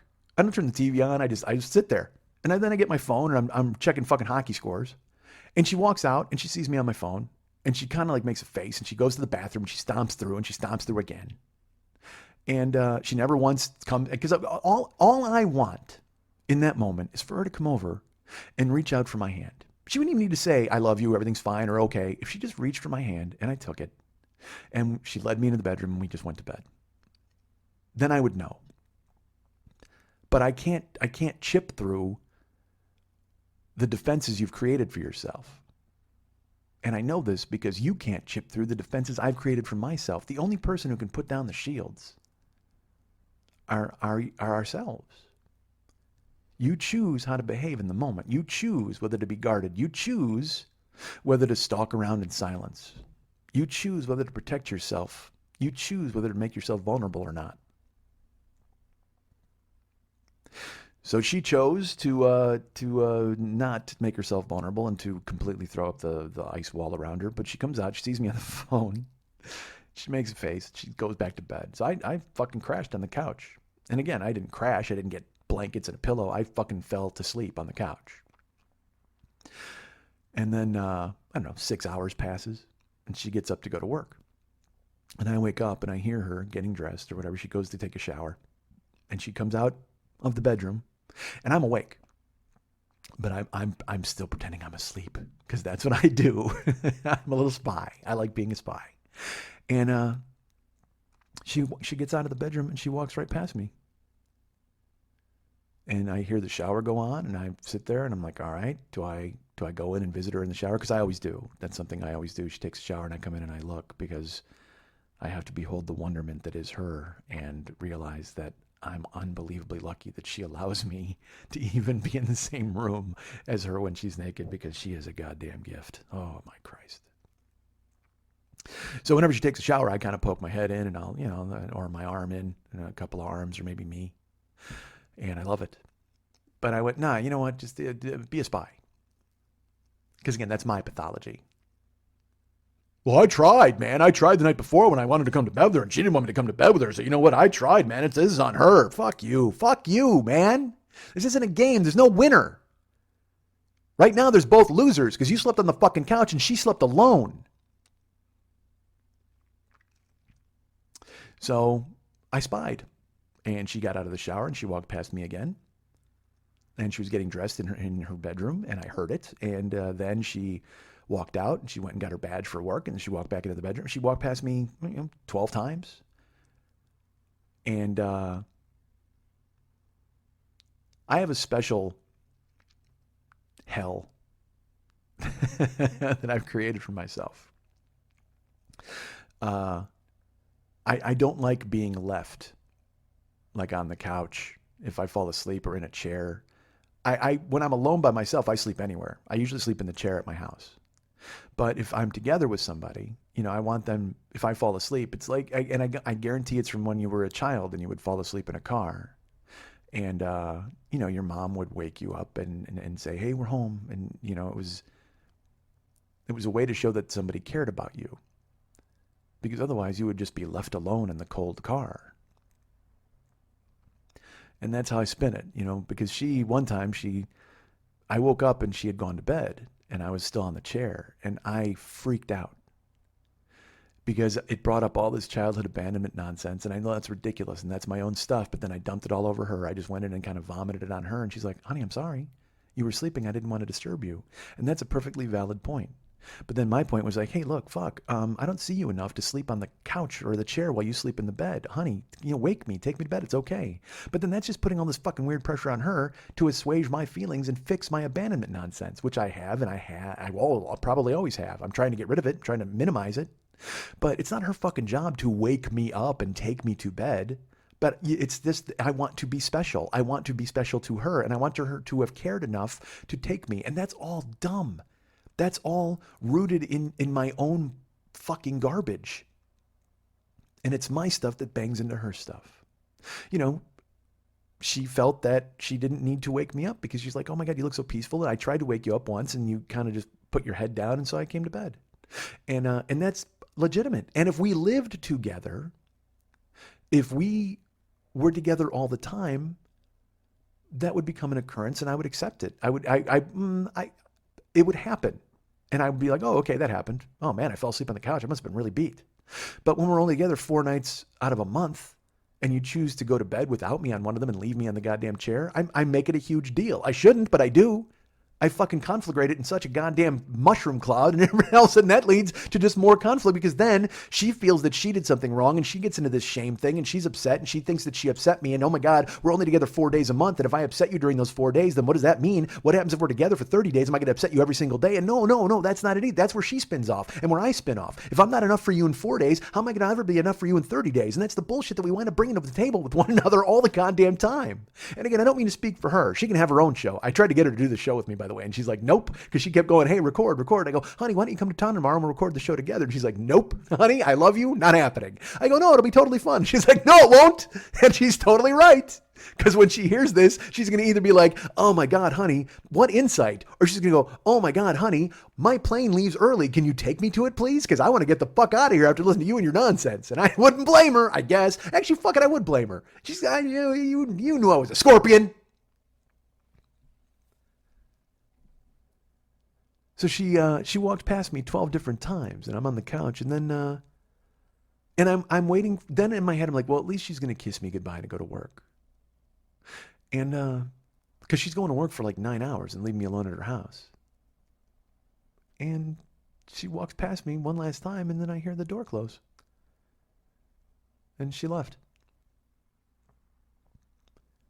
And that's what I mean by she's better at being me than even me. Because I would grab the reins at some point. I could not look at her and not kiss her and reach out to her. But she's better at it. And maybe she's had to protect herself. And maybe she's had to be even less vulnerable than me in her life.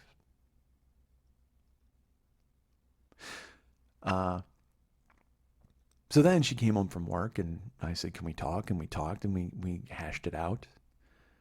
And then it became a running joke. Like whenever anything would happen, any sort of weird disagreement, like the Jif or the Skippy or the peanut butter, we'd just go, would you just grab me the plunger? It became this shorthand for what are we doing? Just go grab me the plunger. And we'd laugh. But it didn't stop these things from happening because I'm still bananas. She has her stuff and I have my stuff. We've actually replaced the plunger. There's a new thing for us because we'll have disagreements, we'll have arguments, and I am so quick. I'll be at her house. It's so dumb. Even saying it, I know it's dumb, and in the moment I know it's dumb, and yet it's happening, and I don't grab the reins. I see myself spinning off the fucking planet, and I'm out there like fucking Pluto, and I'm waiting for Mr. Joshua to come and put a cigarette out in his fucking hand, and I'm still doing it. It's almost like a movie where I watch myself doing it. When I was a kid, this is funny. One of the first things I ever bought for myself, and I remember this vividly. I'm talking a high school kid. I was 13. I was fucking 13, a freshman in high school. And one of the first things I ever bought was a pin. Remember pins that had little sayings on them? You could wear them on your shirt or on your fucking hat. Well, this is when I decided I was a pin guy. I was a hat guy. I was a baseball hat guy and a pin guy. So I bought pins. I bought there was a little Batman logo pin that I bought, but that wasn't the first one. The first one I ever bought, and it was from a record store. And it was on they had a foam. Pins used to be stuck into a foam cylinder that you could rotate inside of a plexiglass case. And you would see pins and go, give me that one, give me that one, give me that one. And the guy would pick them out for you. First pin I ever bought, it said, "Is this the scene where I quit my job?" Just that sentiment when I was 13 appealed to me in such a way that I actually paid money. And here's the thing, I didn't have a job at the time. That was like probably money I stole out of my mom's purse to buy a pin to justify and show people just how much I didn't want to have responsibility or a job when I grew up. I'm 13 years old. I'm 3 years away from being legally hired anywhere in this country. I'm not even eligible for employment, and yet I'm already thinking about quitting my job and paying stolen money to make sure everybody knows that I will be quitting jobs eventually. That's who I am, dude. Literally, I think that right there says so much. Now that I think about it, 13 years old. Is this the scene where I quit my job? I'm 3 years away from having a job. I already can't wait to quit it. So I'm that guy, man. I throw my hands in the air and I fucking walk off. I'm a dude who I've never wanted to show my work. Well, I've also never wanted to do my work. I told you I went through high school, man. I don't think I did homework once. Now, granted, that's why I didn't graduate. And you would think that would be a message for me. Hey, maybe I should do some work so good things happen. Nope. Why the fuck would I do any work? Why would I want any good things to happen? So when I say that our relationship is work, I say that and then situations will come up and I will spin off and and I just fucking leave because I'm like, fuck. And I recognize what that is. That's me not wanting to do the work. And I've been like that my whole life. I've been like that in my personal life. I've been like that in, guess what? In doing work. I didn't want to do the work. I had jobs writing on shows. That's a testament to my talent because it certainly was a testament to my work ethic. We would be assigned jokes. We would have to write certain jokes and bits. And we would have to come up with them. And our deadline was Monday morning at 9. No, I apologize. Friday morning at 9 a.m. We'd have a writer's meeting with the production staff. Because we had to create bits. They had to create fucking props, all this different stuff like Starface. So Friday morning at 9, they'd tell us at Monday. We'd sit down. We'd have a brainstorm. We'd have a pitch meeting, a little bit of stuff. And we'd go, all right, do this. Go write jokes. For we'd have to have 10 for this category, 10 for this category, and then we'd have a meeting, we'd whittle it down, whatever. So that we'd learn that on Monday, and then I would fuck around all day Monday, and then I would fuck around all day Tuesday. Now I'm in an office with fucking brilliant writers like Matt Weinhold and Danielle Koenig and Kevin Sesha and Mike Bailey. We're all in the office, we're writing this show, and when I say we, I mean they. They're doing their work, they're diligent, they're also still having fun. But I can't equate the two. I can't separate them. I'm fucking around is what I'm doing. Monday, Tuesday, Wednesday. And then Thursday we'd all be there and they'd have their stuff done and they'd leave. They'd leave at like 5:00. Sometimes we'd pull late nights like 7 or 8. But Thursday they'd be done with their work pretty much, and so we'd have the big meeting in the morning at 9, and they'd also be leaving at night to go do stand-up and things that they should have done to further their career, and I'd be fucking around doing nothing.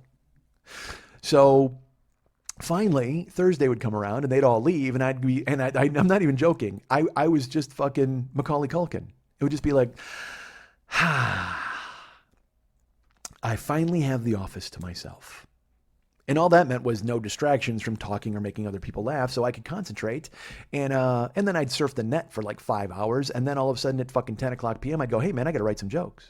And from like 10 o'clock p.m. until 6 o'clock a.m., I would write my weekly output of jokes. And then I would come in for my 9 o'clock meeting, and I would pitch, and I would put them in there. And that's the thing is, they weren't garbage. Because I would get plenty of stuff on the air, and I was just as good as those guys. And in that venue, I'm not saying I'm just as good a writer as Danny or Kevin or those people, because they've gone on to work and do great work with other people and themselves. Kevin's got novels out and books, and Danny works for shows, and Matt is Matt. He's just a fucking machine. He's working over at Playboy, and those people are great. But that's what I'm saying. They've gone on. They are doing the things they're supposed to be doing because they worked all week. They're the ants. And I mean that in a good way. I'm the grasshopper. I did 6 hours. I did my work in 6-hour bursts. And it was great. It was good. I was really proud of it. It was great work. And then I'd pitch it on Friday morning and everything would be fine. But that was who I was. I waited. I fucking waited. I never did what I was supposed to do when I was supposed to do it. And I don't know what that is inside me that makes me do it. But that's how it works too in my personal life. I don't want to show my work. And I'll put off doing the work until the last moment, Rather than changing who I am as a person, rather than changing what I do, I still behave in a certain way. And then when it's not being accepted, then I panic and I start to think, oh, I should do something about that. That's what I've been like. Well, I'm trying to change that. Unfortunately, it's not an easy change. I'm 48, man, and I've done this shit a long time. And Jill, is younger than me, but she's also been doing it a long time. And now she's truly the Batman to my Joker, because we've found the opposite number. We've found the person who has all of the same, the same. We're opposite sides of the coin, but we're still the same coin. She's heads and I'm tails. And 50% of the time she's right, and 50% of the time I'm right. But 100% of the time we're together.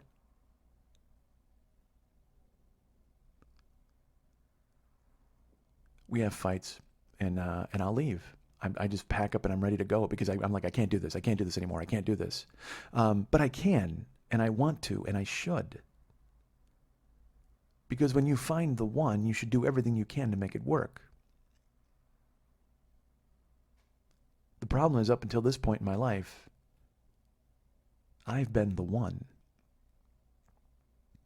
I'm my own Neo. I only had to answer to me. I never even answered to my ex-wife. That's, again, one of the reasons why she's my ex-wife. But now I have somebody that I want to answer to. I have somebody I want to be accountable to. But I'm learning shit that I should have known already. And it's a long-ass birth process, boy. It is a long birthing process. We have unbelievable moments of happiness. We have bliss. I have seen looks in her eyes that I've never seen before. I have seen her look at me with marvel and wonder, and I do the same. If I could make sure she never had to walk, I would carry her everywhere because she deserves it. But the problem is, I don't know if she wants me carrying her when I fucking run away. I've left her house a couple times in the last time. That's why I'm so excited that she's coming today. That's why I'm so excited, because this will be my first time seeing her. I was there for Christmas. And I book longer and longer trips because I don't like being away from her. The problem is, she can't move here yet. She's got her son, and she's got her job, and she's got responsibilities in a life, and she's been there forever, and it's not fair for me to go, hey, just fucking leave, man. Just leave. Even though she wants nothing more than that. I will tell you that makes me happy. Because I'll say to her, look, I understand you can't go, and she'll just go, I want to. Please take me. Take me away. And that's another one of the reasons why I'm trying to put my life together, is if I can actually start working, doing the things I'm supposed to be doing, touring and just making a good living. If I can actually break out and do the things that my peers did, then maybe she can come here sooner. No, really, she can't because her son is in school for 2 more years. That's the arbitrary deadline. It's not even her job keeping her there. It's just the fact that she has her son and he's going to school for 2 more years and he's a Wisconsin kid. There's no fucking way he's coming to L.A. He's gonna show up and fucking. Although he's a kid who could fit in anywhere. That's the kind of the coolest thing ever. Because again, like I said, I had a myriad men coming through my house and I saw them. And there's nothing worse than mom's boyfriend showing up in a t-shirt and underwear going out to get something out of the fridge. Oh, fuck. So I do my best to try to walk on eggshells around him, but he doesn't. I don't need to. He makes me comfortable. I sat him down before I started dating Jill years ago and I said, listen, I'm going to be at your house a lot because I love your mom. I want to make sure that's okay. And he said, it is. I understand. And he's been nothing but a responsible, mature adult, and he's been a man to me. He's more of a man than me, probably, because he takes responsibility and he knows what he's supposed to do, and he gets great grades, and he plays 4 different sports, and he's just a fucking machine. He's one of those kids who's going to be like an astronaut, brain surgeon, emperor. You know what I mean? One of those where you're just like, dude, limitless possibilities. One of those guys who can do whatever the fuck he wants whenever he wants to. Because he holds down great grades, he mentors young kids, he fucking goes out, he plays football, he's just dominant. He's just you can just see he's just an alpha male. But he also is not, he has swagger without it boiling over into ego. He's just a good kid. He reminds me of my friend Jeff. You know, Jeff was like that as a kid. Jeff played basketball, Jeff got good grades, and Jeff was just a guy everybody loved. And that's what Kale's like. But you know, we talk and I want her to come here, but it's not fair to uproot her and just say come here, but at the same time I can't go there. You know, we talk about it too. She doesn't want it. She'll say that to me. She'll go, "Please move here. Come here. I love you." And then we'll both say, "Well, obviously that's not going to work. I mean, I can do the podcast from there, but I can't act and I can do stand up, but I mean, I toured the Midwest already. They're tired of me. They don't want me back. What am I going to go do? Middle of the fucking rooms in Des Moines that I used to play? I can't fucking get back in with Yoder. That's probably not going to happen. Or Muller. Is he even booking rooms anymore? These are dudes, I did those tours all the fucking time. And I've said that to her. I go, look, honey, I love you and I would love to come here, but you wouldn't love me if I came here. I mean, as fucking weird and stuff as I am now, at least I have my foot in it. I have my hand in it. I have a chance. You know, once the headshots happen and I can get an agent and I can actually kind of apply myself and start, because that's the thing. Here's the thing. If I was bad at this, I would quit. If I was bad at this, I would fucking stop, because she is my finish line. She is happiness. But she fell in love with me. And what comes with me is the hope and the thought and the confidence in fleeting moments that I'm good at this and I can make it work. If I just chucked it and went to live with her, I'd be happy personally, but then I wouldn't be happy inside. And she knows that. We've talked about it. You know, I would live for moments with her, but then when I was by myself, I would constantly go, man, what did you do? What did you do? You know, and then that would be really, really unfair to her, because I would be putting so much pressure on her to be everything at that point. You know, there's enough pressure on her now to try to pull me out of my morass and make me feel like a man and a person and all those fucking things. But at the same time, I still have the hope and the promise of my talent and making things happen and making things work. But if I gave it up and I just went to her place and I Ubered in fucking Milwaukee and worked at Walmart in the fucking butcher shop or whatever the fuck, imagine that.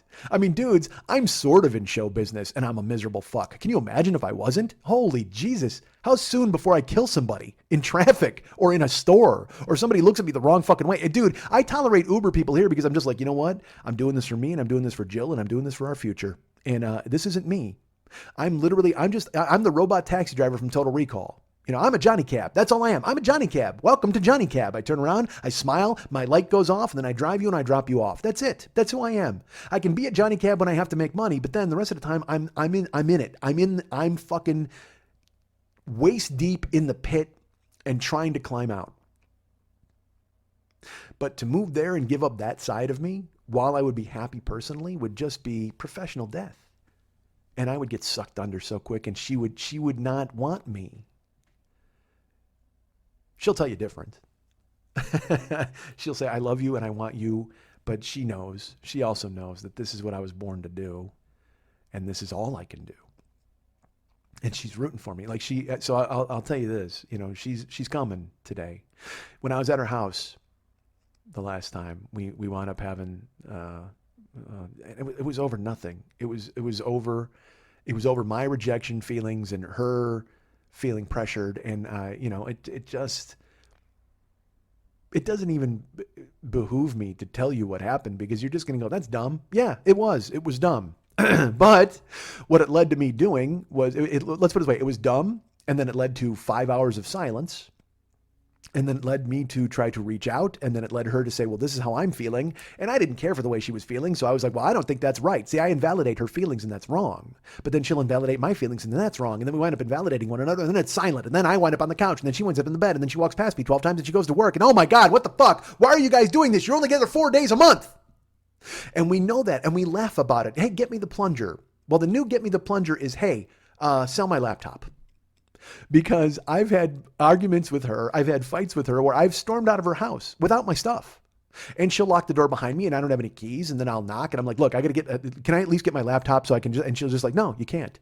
And I'm like, what are you going to do? Sell my laptop? Fine. Sell my laptop. Take it and keep it out. Take it off the money I owe you. Oh my God, you do owe me money. Oh my God. Yeah, I mean, dude, just fucking nonsense. Just like that weird thing you see on Cops where I should be wearing a tank top sitting on the curb while they talk to her. And she's like, well, you know, he tried to get his laptop. I mean, it's like, fuck, don't do that. Don't go down that rabbit hole. And that's the good thing is we're both better than that, but we recognize it in the moment. We're still doing the dance.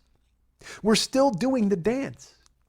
We can laugh about it later. We can figure it out later, but we both still hit each other's triggers, and we wind up doing her shit bangs into my shit. And it's silly. It's silliness. And it happens. And then we laugh about it a week later or a day later or 4 hours later. And we're just like, what the fuck? So now the shorthand is the last time I was at her house was Christmas. And we had plans. We were going to see The Revenant on Friday. We're going to a hockey game with her friends. And then I was going to fly Saturday. Well, all of a sudden Thursday, there was 5 hours of silence. And we're just sitting there watching Making a Murderer alone together in silence. And then we tried to talk, and then I invalidated her, and she invalidated me, and then I started to shout, and then she said something, and I was like, no, that's not, and then, fine, I'm leaving. She's like, get out of my house. I go, fine, I'm leaving. So and I just got up, and I mean, dudes, this is in 5 minutes. 5 hours of silence, followed by 2 minutes of talking, to 3 minutes of me packing up my suitcase and packing up all my shit, and walking the fuck out. And like I said, it's become this running joke where it's like, you know, hey, should I sell your laptop? Now, because now even when we'll be laughing, it will just be, oh my God, should I sell your laptop? Oh my God, honey, am I going to have to sell your laptop? Because I'll walk out, and then again, it's just John Bender syndrome. No, yeah, I don't care, fine. We both do it to one another, and then the next thing you know, I'm schlepping down the street in the fucking snow, pulling a suitcase behind me at 5 o'clock at night with nowhere to go. My flight's not scheduled till Saturday, and she lives in this rinky-dink fucking town that doesn't have a cab or a fucking bus or a plane or anything. I'm gonna have to thumb a ride from Hunters, and then the next thing you know, I'm gonna find my head on a pike trying to attract deer like a salt lick because the tears running out of the eyes. I stormed out of her house. Last time I saw her, I fucking bailed. I stormed out. Literally, I'm walking down the street, and I will tell you this, grabbed my laptop. I made sure I had it. She's not selling that fucking thing. But, you know, I left her house key there, and I took my house keys. She had given me that. I think she gave them to me in an earlier fight. And so I grabbed those, and then I left that, and I fucking left. And I'm on the porch, and I'm walking, and it's fucking 10 degrees, dudes. And, you know, I'm not outfitted for 10 degrees anymore. I'm wearing a hoodie. But you know what? I had a coat there. Guess what? In my 5 minutes of haste to get away and not deal with reality, I packed up my bag of everything that I could because I live at her house. I have clothes there. I've got, you know, swimming trunks and shoes and DVDs, and I live at her house. We're together, man. We're together fucking forever. She's my wife. But I'm storming out every fucking time like we're in some weird casual relationship, and that's the fucking stupidest thing of all time. She does the same thing to me. She'll act like we're not, you know, she'll apologize and say, oh, I'm sorry I bothered you. You're not bothering me. You've been with me for fucking 4 years. I love you. You're never a bother. You're never a burden. Well, I just didn't want to, you know, I don't know what you're doing if you got to talk to somebody else. Who cares? Be on my arm. I'll go, hey, guess what? Here's my beautiful, lovely Jill. It's fantastic. We both have our shit. It bangs into one another. So I stormed out of her house, walking down the street with a fucking suitcase, my laptop, no coat, 10 degrees. And in my head, I'm like, fuck, I left this there. Fuck, I left that there. God damn it, I left this there. You know? I mean, one time we did this stupid thing where she She threw all my toiletries away. Because, I mean, I have mouthwash and soap, and I have a toothbrush at her house. I mean, I live there. I fucking live there.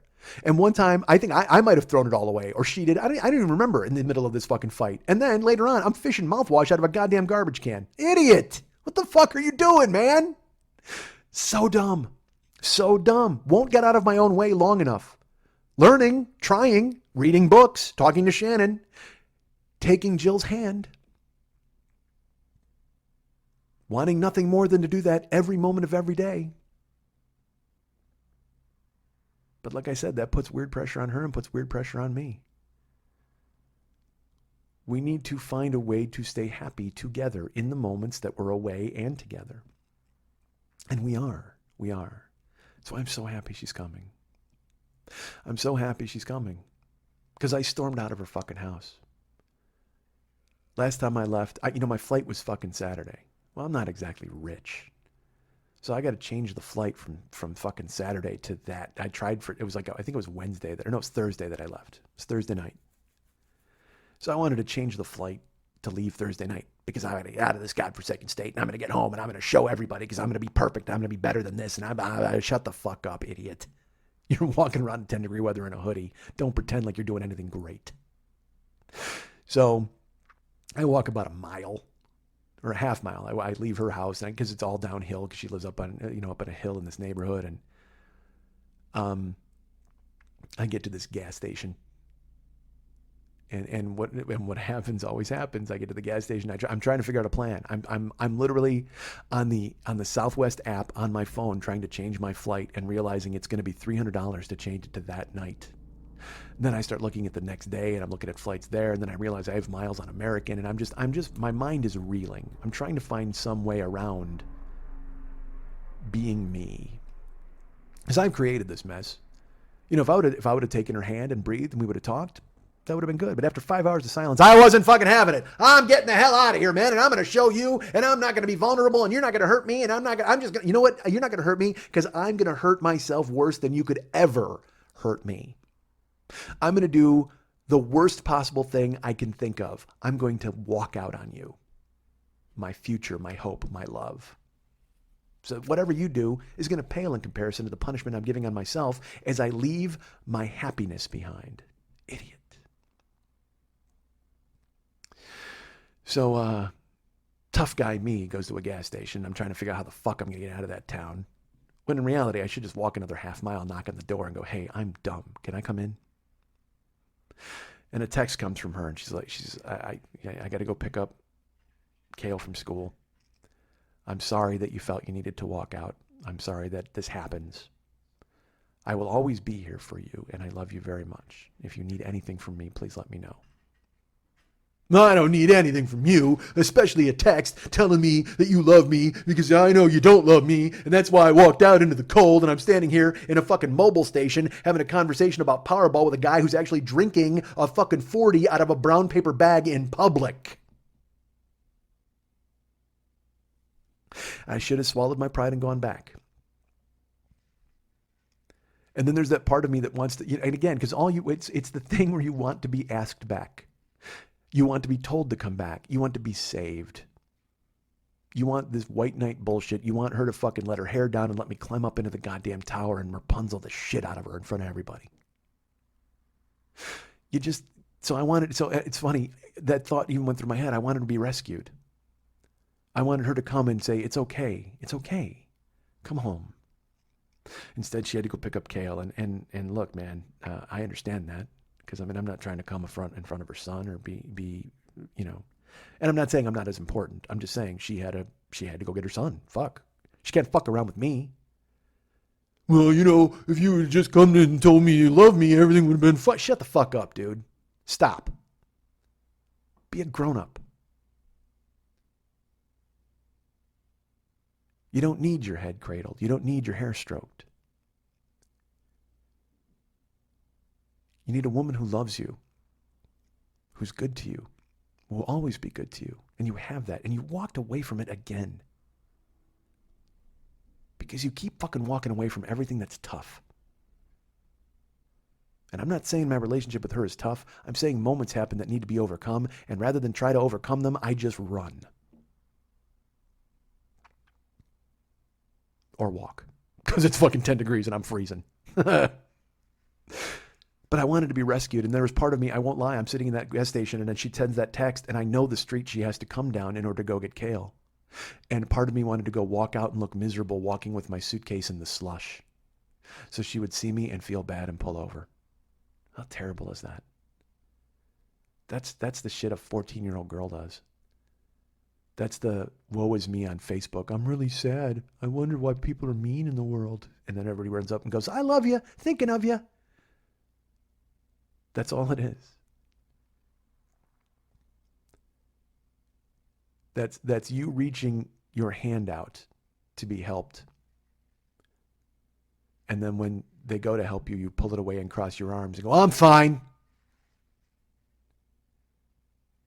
You either want to be helped or you don't. You either help yourself or you don't. So I genuinely thought about going out there and being seen in my misery, shivering in my hoodie in the slush because I knew she couldn't resist it.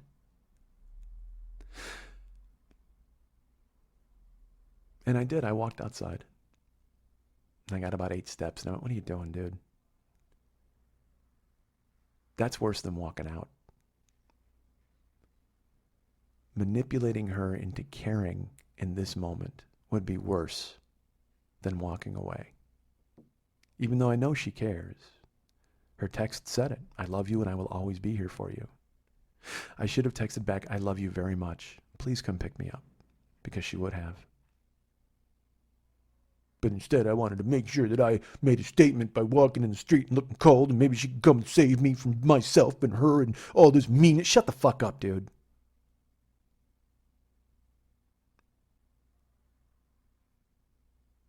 So I actually went back in the gas station.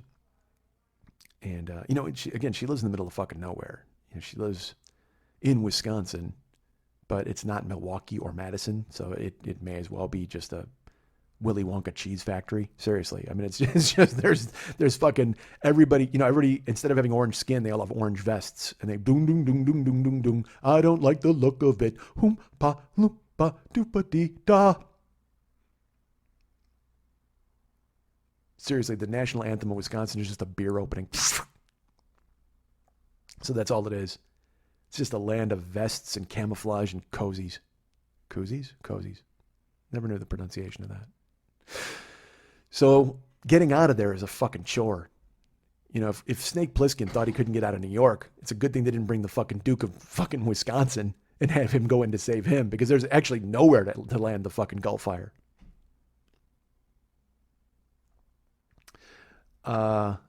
So I'm trying to get the fuck out. There's no cabs. There's no fucking ride share. There's no bus. I can't get an Uber or a Lyft. I keep trying. Finally, unbelievably, I get a Lyft that pings. Now, this dude, I mean, I don't know how the fuck he gets pinged. He's 35 miles away from me. And he gets pinged. And he comes. They're like, yeah, okay. He's going to come for me. He picks me up and I walk another half a mile. So I've walked like over a mile in 10-degree weather just because I'm dumb. And there's a wing joint there. I wait in the lobby of that. He shows up. The guy's name is like Carvin. And he could not have been friendlier. And I tell you what, I get in there. He's got candy. He's got Starburst. He's got water. He's got chargers. In my head, I'm just like, this is what you're supposed to do to not get fucking vomited on. You're supposed to have fucking everything a passenger would want. And he takes me out of her town. And again, it's just so, that's how desperate I was. I took a fucking Lyft. And he had to drive me 40 miles to the airport. And I could not leave. Again, I should say this. I couldn't take Southwest. Like I said, it was $300. So I had miles to use on American, but American doesn't fly out of Milwaukee, at least certainly not that night. So I had to switch my flight to Chicago. This is the depths of my stubbornness. This is the depths of my, I'm fine. Don't worry. I can do this. I can take care of myself. You don't have to worry about me. Shut the fuck up, dude. I took a Lyft to the bus station at the Milwaukee airport. I'm in the Milwaukee airport. I go to the bus station. I take a bus to Chicago. Me, a bus, again. So now I take a fucking lift. I take a bus from the airport to Chicago. I get to O'Hare. And fuck. I get to O'Hare and I'm in no mood. I'm still schlepping around like fucking Navin Johnson, holding a chair and my pants are on my ankles. Literally. You don't believe me? I go to check out, and I have a TSA redress number. It's so funny. Jill paid for that for me. She actually said, if we're traveling so much back and forth to one another, we should do this. So we signed up to be on the TSA, the pre-check list. She paid for that for me, and I used her convenience to escape from her. Fucking jagoff. Used the convenience she purchased for me as a gift for the two of us to escape from her faster. I'm a genius. I go to the line and I'm like, hey, I go to check through and I said, I'm TSA pre-check. She goes, well, that line's closed. You have to use the line everybody uses. I'm like, who the fuck closes pre-check? You're O'Hare Airport. Open the fuck. Because I'm in no mood, dude. I just took a 40-mile lift. I sat in a wing joint. I walked in fucking 10-degree weather. I'm frozen. And more importantly, I have left happiness in my rearview mirror to prove a fucking point. Because I didn't want to do the work. Because Mike showed up. So I go to the TSA thing. And I go, all right, fine. So because I'm in no mood to fucking argue. I put my stuff on the conveyor belt and she goes, you don't have to take your shoes off though. She goes, just go through the regular line, but you don't have to take your shoes off. Just do that. So I get in the line, take out my laptop. I put it through and I go to walk through the little fucking scanner. And the guy goes, you got to take your shoes off. I said, I'm TSA pre-check. And he goes, well, that line's closed. I go, I know, but she told me in the front that I don't have to take my shoes off. And he goes, all right. You got to prove your TSA pre-check though. And I go, well, it's on my boarding pass. He goes, let me see your boarding pass. I go, it's in the machine. He goes, well, we need to see it. We'll stop on line 1. So they stop the fucking conveyor belt. They back it up. People behind me are pissed. People in front of me are pissed because their stuff has to go backwards through the fucking machine. My laptop bag comes out. I reach in. I grab my boarding pass. I show it to him and he stares at it for 5 seconds more than he needs to. And he goes, fine. So I put it in the pocket of my fucking hoodie and I get in and I raise my hands and they scan me and I walk out with my hands in the air.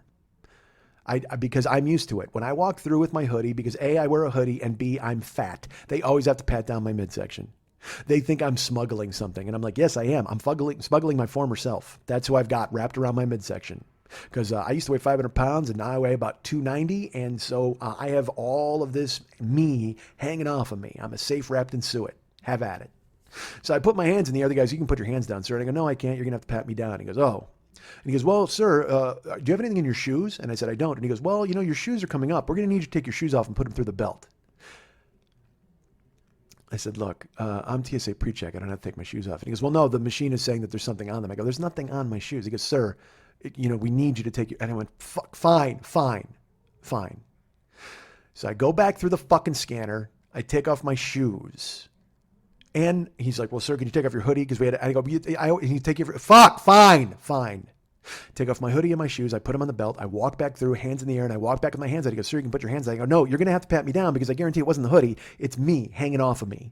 He's like, oh, okay. Well, then he starts fucking feeling me up for the second time. And he pats me down. He runs his hand through my fucking thighs because apparently that went off. And I walk through and he's like, all right, you're good to go. And then I hear, we need a check on line 1. And I see them back my fucking suitcase back up through the thing. And there are 3 people staring at the little TV. And I'm like, oh, man. Because I packed in a hurry at Jill's house. I don't know what the fuck's in there. I don't know if I threw in a fork. Because she's, she loves me. So she'll pack me a spoon to eat yogurt. I don't know if those are against the law now. Again, it could be Oz. I have no fucking clue. Maybe it's been sharpened to a shiv. Maybe she knew I would storm out at some point and she planted a gun in my bag. I got no fucking clue. Because we've been doing this dance for so fucking long. Maybe she's like, I'll show him. And then I realize, just as they're all looking at it, he starts carrying my bag over and he goes, sir, what do you, and in my head, I go, it's a microphone. Because I had brought my microphone with me to possibly broadcast from Jill's house. And he goes, well, sir, we're getting a lot of these actually these days. But I have to take it out. And I'm like, well, it's a microphone. He goes, I know, but I have to see it. I go, well, you can see. And he opens it up. And of course, they're not gentle, man. They fucking tear your clothes out. And look, by the way, I didn't pack gently. My shit's in a ball. It's not like I fucking neatly folded anything when I stormed out of my girlfriend's house. I fucking threw it all in the bed. Oh, I'm going to show you. I'm going to walk out in the cold and I'm going to leave a coat behind. Shut the fuck up, dude. So they fucking rifle through my bag. They pull out my fucking microphone and they run swabs over it. Like, they're like, we got to see if there's anything. I'm like, what could I possibly have? What? Yeah, I tell you what, that is a deadly microphone. I tell you, go ahead and listen to my show because the only weapon I got is my voice. Without my voice, that microphone is absolutely unloaded. So they rub swabs over it, and he's like, all right, well, it looks like it's okay. And then he rubs a swab over my suitcase, and he hears a ping, ping. And he goes, sir, you've been chosen for a random search. And I'm standing there. I get my hoodie in one hand. I get my shoes in the other. And I'm just waiting to get my shit to get the fuck out of there. And I got to be honest with you. My flight isn't until the next morning. I have a 7-hour wait in the fucking airport because I'm smart, right? I had to schedule a flight to get away from my girlfriend as quickly as fucking possible. And I'm going to go sit in a fucking airport for 7 hours. And the guy looks at me and he's like, oh, you've got a random search. And I go, what do you mean a random search? And he goes, sir, we need you to, unfortunately, we got to pat you down. I go, I've been patted down twice. He goes, well, I'm going to have to pat you down, but it's going to be a little more of an invasive one. And I go, well, what if I refuse? He goes, well, if you refuse, you don't fly. I said, I thought I had the chance to turn it down and you had to take me in a room. And he goes, yeah. He goes, but I'm telling you right now, if you turn it down, because again, I got 7 hours to fucking play with. You want to have a conversation without touching my balls? I'm happy to fucking do it. But he's like, no, I'm telling you right now, you will not fly. I go, I thought you just took me in a room and asked me a bunch of questions. He's like, yeah, but I'm telling you, you'll miss your flight. I go, my flight's in the morning. He goes, well, I'm telling you, you'll miss your flight. So basically it's a threat. It's if you don't let us do, and I still think it stems from the fact that I said I was pre-check and I didn't want to fucking take my shoes off. That's all I could think. Because again, it couldn't possibly be the rules. It's me. I figure it's me. They've singled me out. Fuck, it's me. And you know what I want to do? I want nothing more than to pack my suitcase again and run out in the 10-degree weather, but I can't because they will fuck me. So I said, all right, dude, fine. He goes, so I need you to take your belt off. You wearing a belt? I go, yeah. He goes, take your belt off. And I go, I'm telling you, I've one of the reasons you guys have to scam me is I've lost a lot of weight. And he goes, that's all right. Take your belt off. And I'm going to have to reach in your waistband of your pants. And I go, we're doing this right here. And he goes, well, sir, yes, unless you want to go in a back office. And I go, no, that's fine, dude. Let's do it. So I took my fucking belt off. And I told you, I've done this before in Atlanta. I had my pants fall down. Okay. It was an accident, but I kind of let them happen.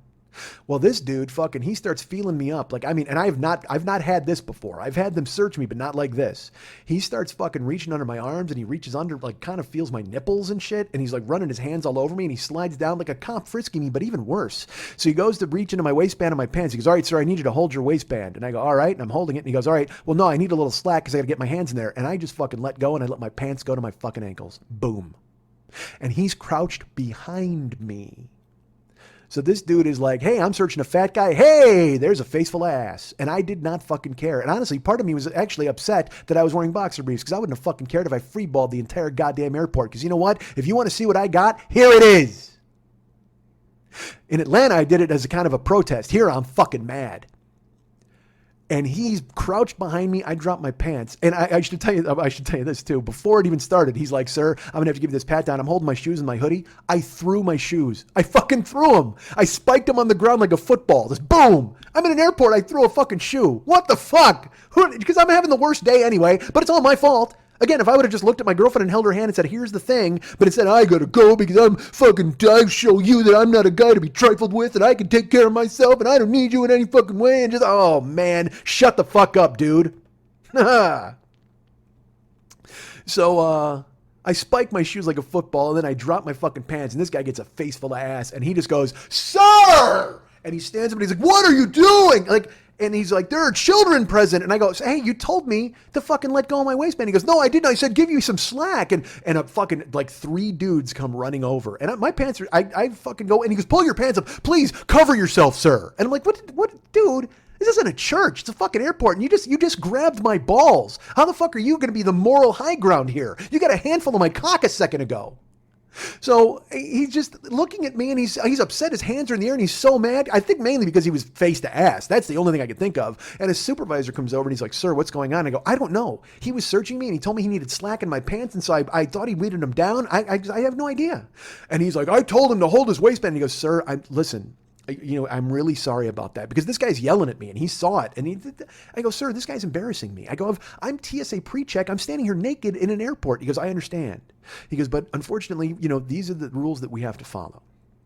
And so we have to do this. You know, and I go, I understand you have to do it, but this is the fourth time somebody's done this. You know, he's telling me this, my shoes, I paid for the privilege of not having to go through this.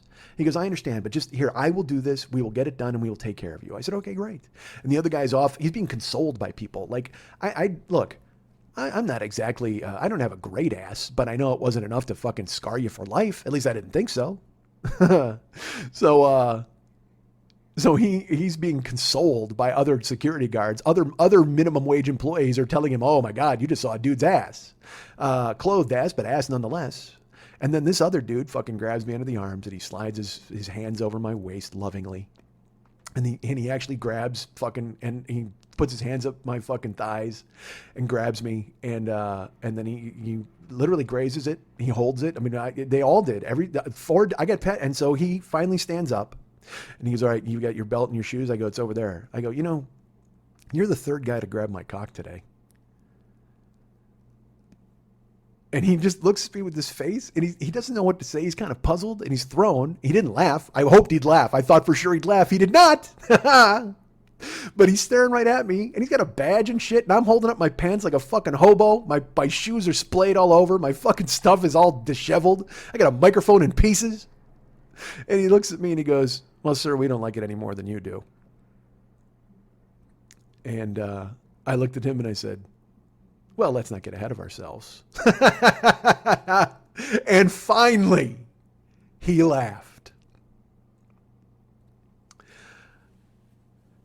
He walks away, and I'm standing there, holding my pants up with one hand, picking my shoes up off the ground, trying to pack all my shit into a suitcase, put a microphone away.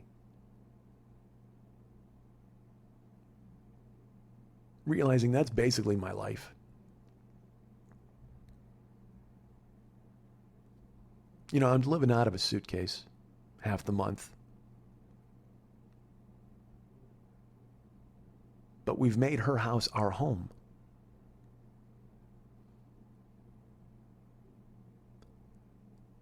I don't need to live out of that suitcase.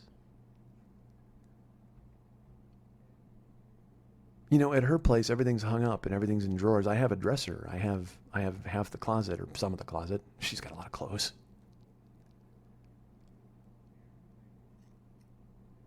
But when I'm not with her, I'm a mess. I'm just a pile of balled up clothes and a disassembled microphone.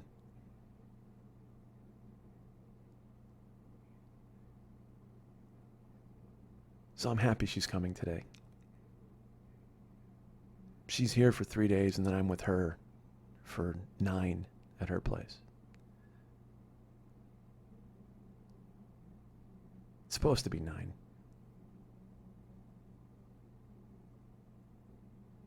I wish it was 9,000, but it's 9.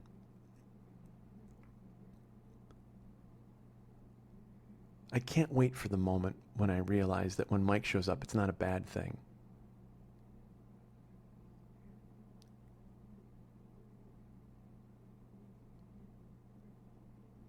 Nine days with her there, 3 days with her here, 12 days together. It's not enough, but it's what we have. And I say that my shit bangs into her shit and her shit bangs into my shit. Well, her stuff is her stuff. And she will deal with it and get through it the best that she can, and I will be there to hold her hand while she does. All I can do is try not to exacerbate or to trigger it in any way, and my stuff is my stuff. And she'll be there to hold my hand and make sure that I get through it. And all I have to do is reach out and let her. And all she has to do is reach out and let me. That's the thing. You know, she has her stuff and I have my stuff, and we allow it to influence how we behave with each other. We wish we didn't. We try to be different, but we are who we are. And with best intentions, we try to fix ourselves. And it's a process, but it's one I want to go through with her together, and I know she feels the same. She has her stuff and I have my stuff. And I say this now, I love her so much. And I am so excited, and I cannot wait for the day that we have our stuff.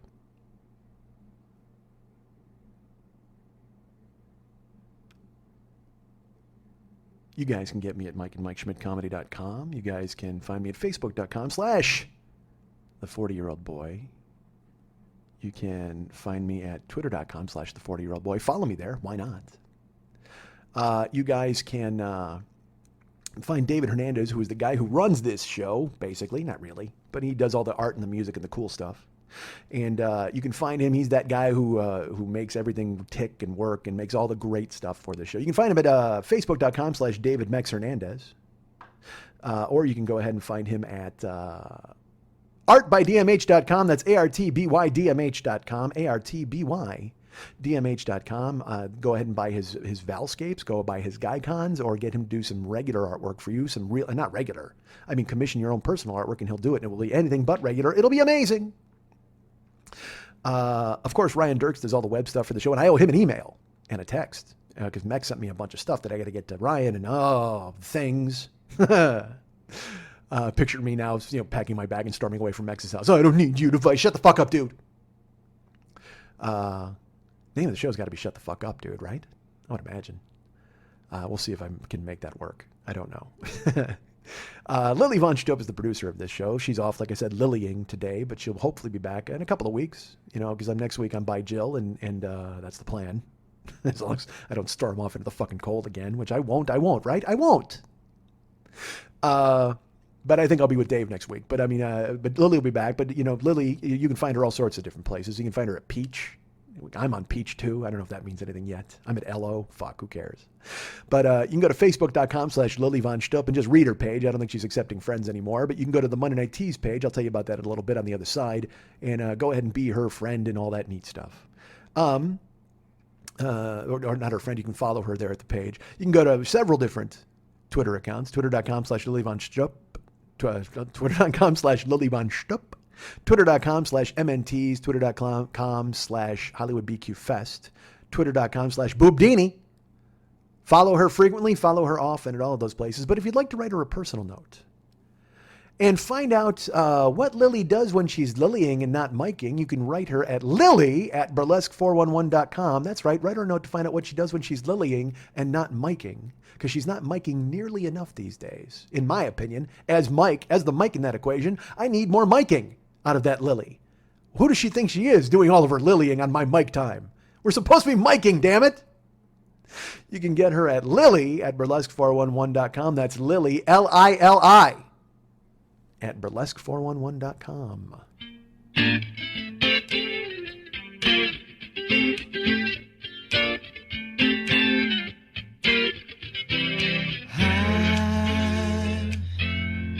I'm so in love with you.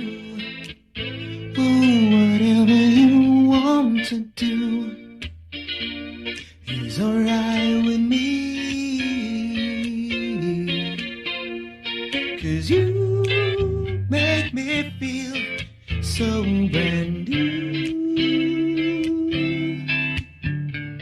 And I want to spend my life with you. In the same spirit, since we're in together. Ooh, loving you forever is what I need. Let me be the one you come running to.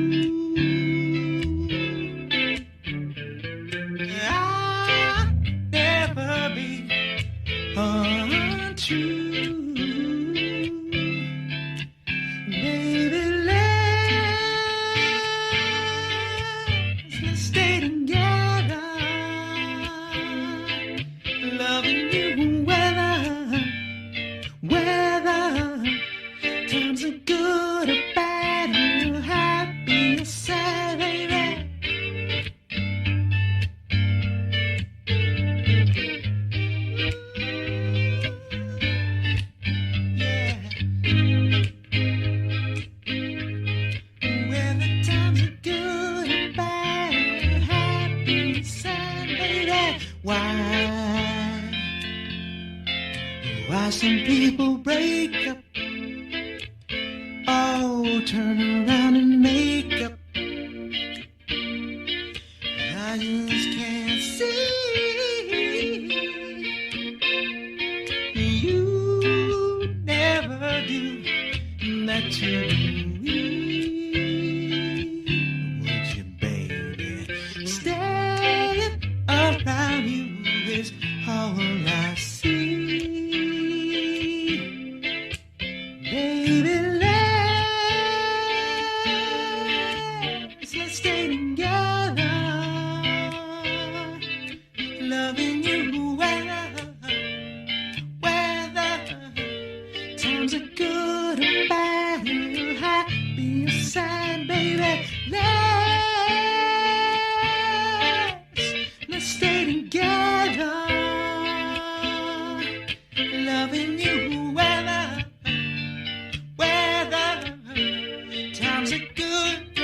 Want to remind you folks about the Monday Night Teas every Monday night at the 3 clubs on Vine at Santa Monica. Santa Monica? I think it is, right? Yeah, Santa Monica? Who am I talking to? Nobody's here. It's me. Hi, I'm Mike. I host the show. My throat. So yeah, the 3 clubs, host of many shows.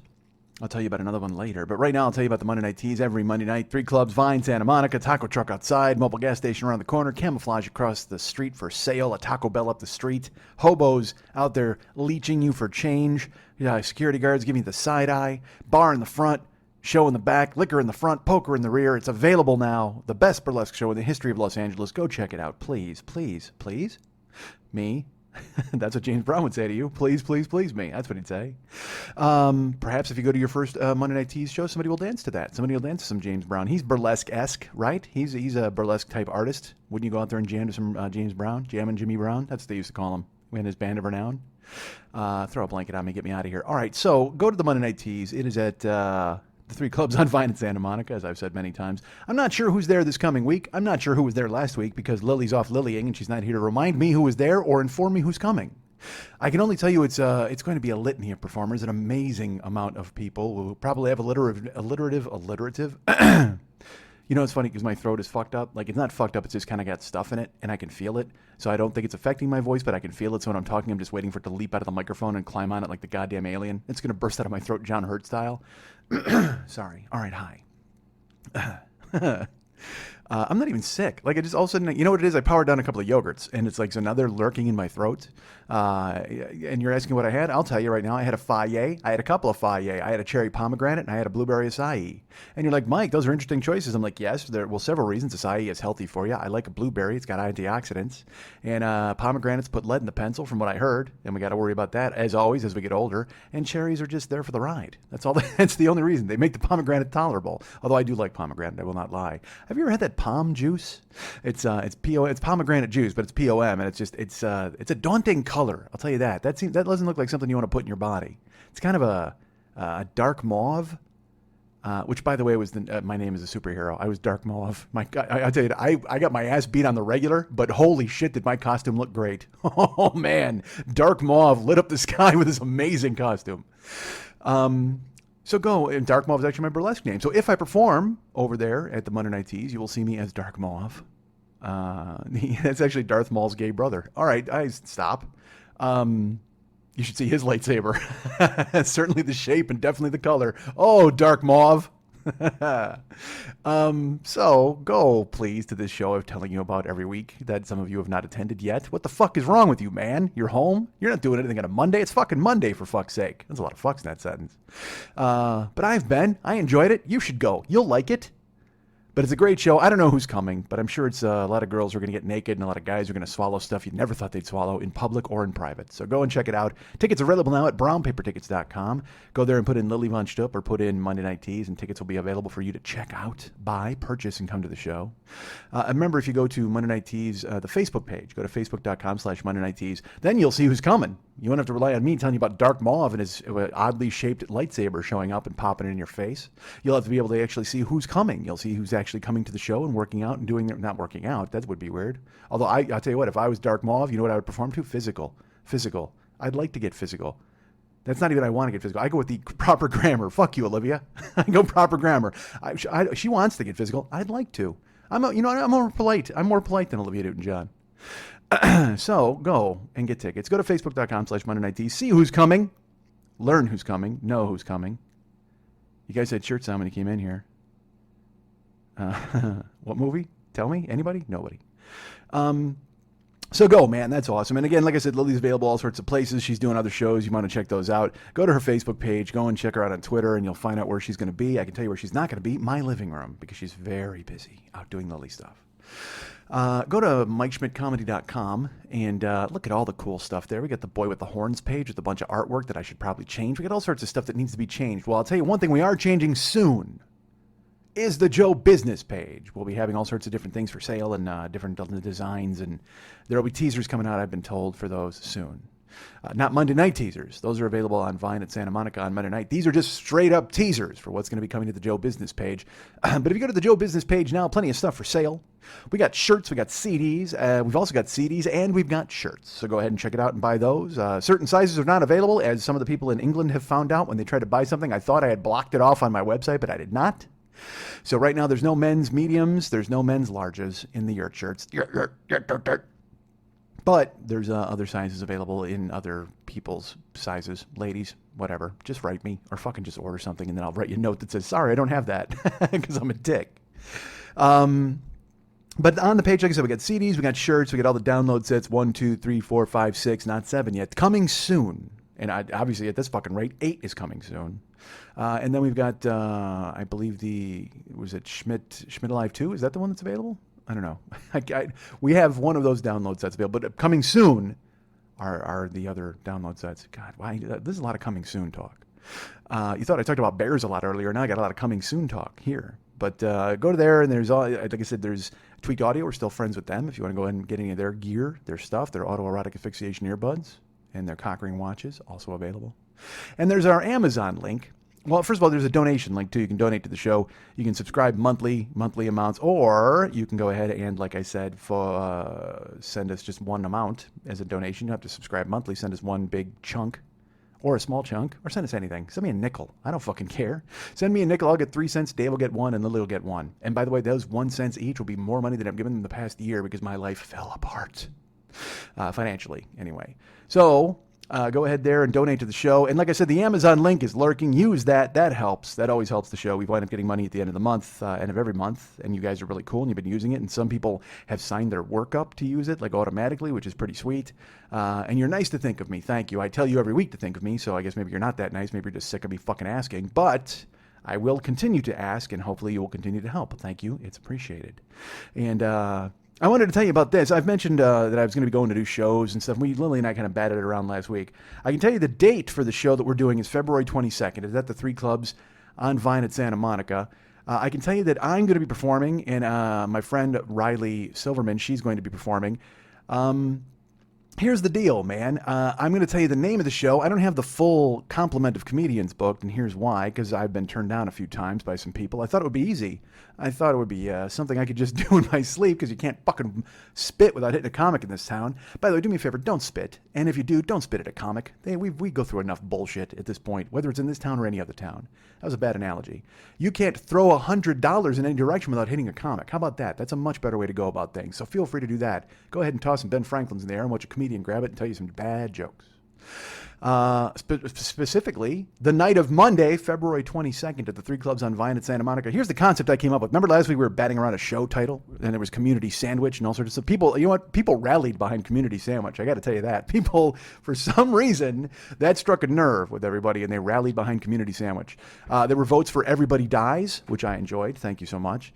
There were some other votes for other things. I had thought of some things from the show itself, but it's kind of associated with the podcast, but not really. Lily tells me I got to brand it as that, whatever. We're still figuring it out, but I do know the name and the concept that I came up with, because in this town, they have a lot of concept, or not concepts. How do I put this? Like showcase shows. You'll go to a show and there'll be fucking 15 comics or 18 comics, and you basically sit there and either you like some of them or you don't, or you leave early, or you just stay for the whole deal and you hated all of them. Who knows? But for my show, I said, you know what I want to do? Because I want it to be kind of comic friendly. There's also all sorts of storytelling shows all over the place now. It's literally like, hey, did you ever get a parking ticket? Be on my show and talk about it. Well, she wrote me a ticket. I was so sad, and then I had to pay it. The end. There's a lot of people out there telling stories, folks, and good for them, because that's what we need. We need more venues for people to go out there and tell you things that have no ending and just pointlessly meander. So I decided to contribute to that. So here's what I did, man. Like I said, I wanted it to be comic friendly. In this town, you see a bunch of comics doing 4 minutes. Well, I invented a show, and I was proud of the name, and I'm proud of the logo. It's not officially designed yet. Lily and I are taking care of that because that's what we do. But the show is called 2020. And yes, it is exactly spelled like Tony, because that's who I am, folks. You'll see when it all comes out, and you can actually check it out. But the concept is 3 comics doing 20 minutes each. Because in this town, like I said, everybody gets to do 4 minutes at these showcase shows. Well, fuck that, man. I want to give the comic a chance to do what he wants. And I've also told the comedians that I'm booking. I told Riley, as I booked her, and as I've offered to a few other comedians who had to turn me down, I don't tell the comic what to do. I mean, you know, if you want this to be a storytelling show, you want to take your 20 minutes to tell a story, go ahead. You want to do stand-up, go ahead. All I ask is that you show up and you do what you want. You got 20 minutes to do whatever you want. So I'm hoping, in the spirit of comedy and comedians and storytelling, that will all dovetail nicely into people doing their best and doing what they can for 20 minutes and not just fucking vamping. They'll look for a chance to stretch their legs in town. That would be really cool if we could wind up getting it to catch on. And stupid me, I thought, well, you know, doing it once a month and booking 3 comedians, I'll be able to get names in there. I'll do whatever. And maybe in the future I will. But, you know, I've thrown it out to a few people here and there and been told no, which is fine because they're very busy. You know, a lot of comedians are busy on Mondays. Regardless, February 22nd, the important thing is now 2 of the 3 comedians are there. So 20 and 20 are booked, but not yet 20. It'll be Riley Silverman. She is very funny. She has a CD out now called Intimate Apparel. You can check that out. And she'll be there doing, I don't know if she's doing a story or a regular stand-up. But either way, come out and check her out. She's the best. And then, of course, there's me, the lovely and talented Mike Schmidt. I'll be doing, I don't know, a story or stand-up. I'm trying to figure out which. I might do a mix of both. Who knows? But it's 20 minutes each. And then we'll have a third comic that I should have billed. And that'll be on Facebook and Twitter once we're already up and running. We got the third person on board. I figure, hey, I got a month. What if I book somebody on the 21st? Should be fine. As you know, I like to put things off. But that's in town. But more importantly than that, folks, I want to do shows out of town. I want to come to you. I want to Airbnb at your house and then just do a show in your fucking living room. How about that? What if I Fugazi the shit out of this? I've talked about it in the past. Now I throw it out there. You want me to come to your house and perform? I'll do that. We'll sell tickets. People sit in your living room. I'm willing to do it. The lovely Jill has, she, you know, when she and I talk, you know, she always hears me because she sees me driving and it pains her to see me driving just as much as it fucking pains me. And I don't know if it pains her to see me driving or to hear me talk about how fucking shitty it is to drive all the time we wind up talking. But she told me the other day, and that's another reason why I'm so excited for her to be here. She told me, you know, I want to start looking at the future months and I want to plan shows. You have to do shows. You're better than this. You are a comedian and a storyteller and you need to be out there doing that. And the last line she wrote in the text was, let's go meet everyone. Let's go meet your fans. That's what she said. Let's go meet everyone. And I said, absolutely. Because, I mean, if I go out, she's coming out with me. It's going to be fucking fantastic. I'm excited. So I want suggestions for cities. You know, there's other cities I've been to, like Portland and Austin and all these different shows that I think I'm going to try to book. But again, I fired on all fucking one cylinder in the past trying to get suggestions from people. And we wound up doing Pittsburgh. It was a sparse crowd, but it was nice. I mean, we had a great time. We had we met a bunch of cool people, went out afterwards. It's not about the money. I mean, I like to make money and I like to sell tickets, but it's about getting out there and getting good and being good enough to be here and advancing it and getting my name out there and getting people to listen to the goddamn show. And then it's about the hang. I'm not going to fucking lie to you. I like meeting all you guys. You know, when we were in Pittsburgh, Jill wound up taking photos of everybody, me with everybody. We have photos of all the people who came to the show. Now, I know what you're thinking. Would that take 4 minutes? Probably. Certainly. It was not the best attended show I've ever had in my fucking life, but I don't give a fuck. The people that came laughed and had a good time. The people who ran the theater wanted to have me back, so maybe I'll book Pittsburgh again. Who knows? But I want suggestions, man. I want to come to cities. Like I said, Portland, Austin, Chicago. These are cities that worked. I was in the mix for Kansas City just a couple of months ago, and I'd be looking to come to town on a Friday or a Saturday. Jill would come with me. We'd come in and I'd do a fucking show, and you know, because I'm also planning on doing a new CD. I've already had a couple of meetings on that, and I don't know what the CD is going to be, but I want to formulate it on the road, and there's all this kind of stuff. But I need you guys. I know that's weird to throw that in your lap, but any suggestions? If you guys want me to, I know. And look, there are people. They'll say, "Oh man, you've never come here. You've never come there." Well, yes, I know, but. You know, I have to see that people want me to come there. Fuck it. Who cares? That's a lot of pressure to put on you. I should just book myself and try to sell some fucking tickets, right? Why should I make you guys promise that I'm going to fucking be there?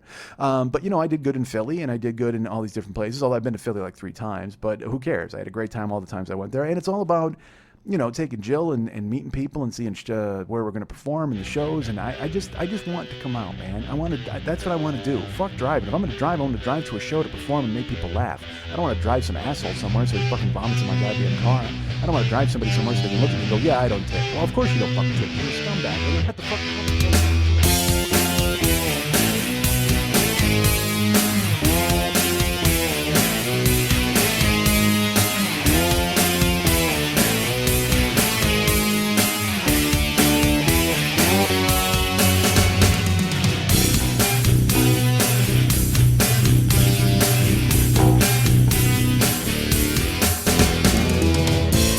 Max always says people skip the closing music. I say people love your closing music, so let's prove it to them. If you've listened this far, write me at heymexilistened@gmail.com and we'll send you a 40-year-old boy hearing commemorative Facebook profile picture that you better fucking put up, you dick.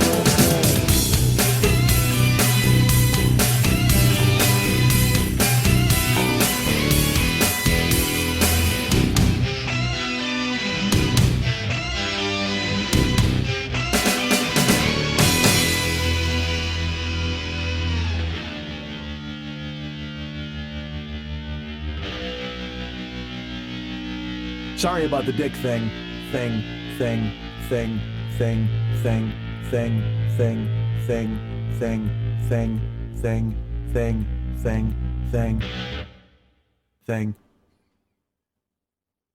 Did you get that? Yeah, I got it. I don't want you to miss any of that brilliance.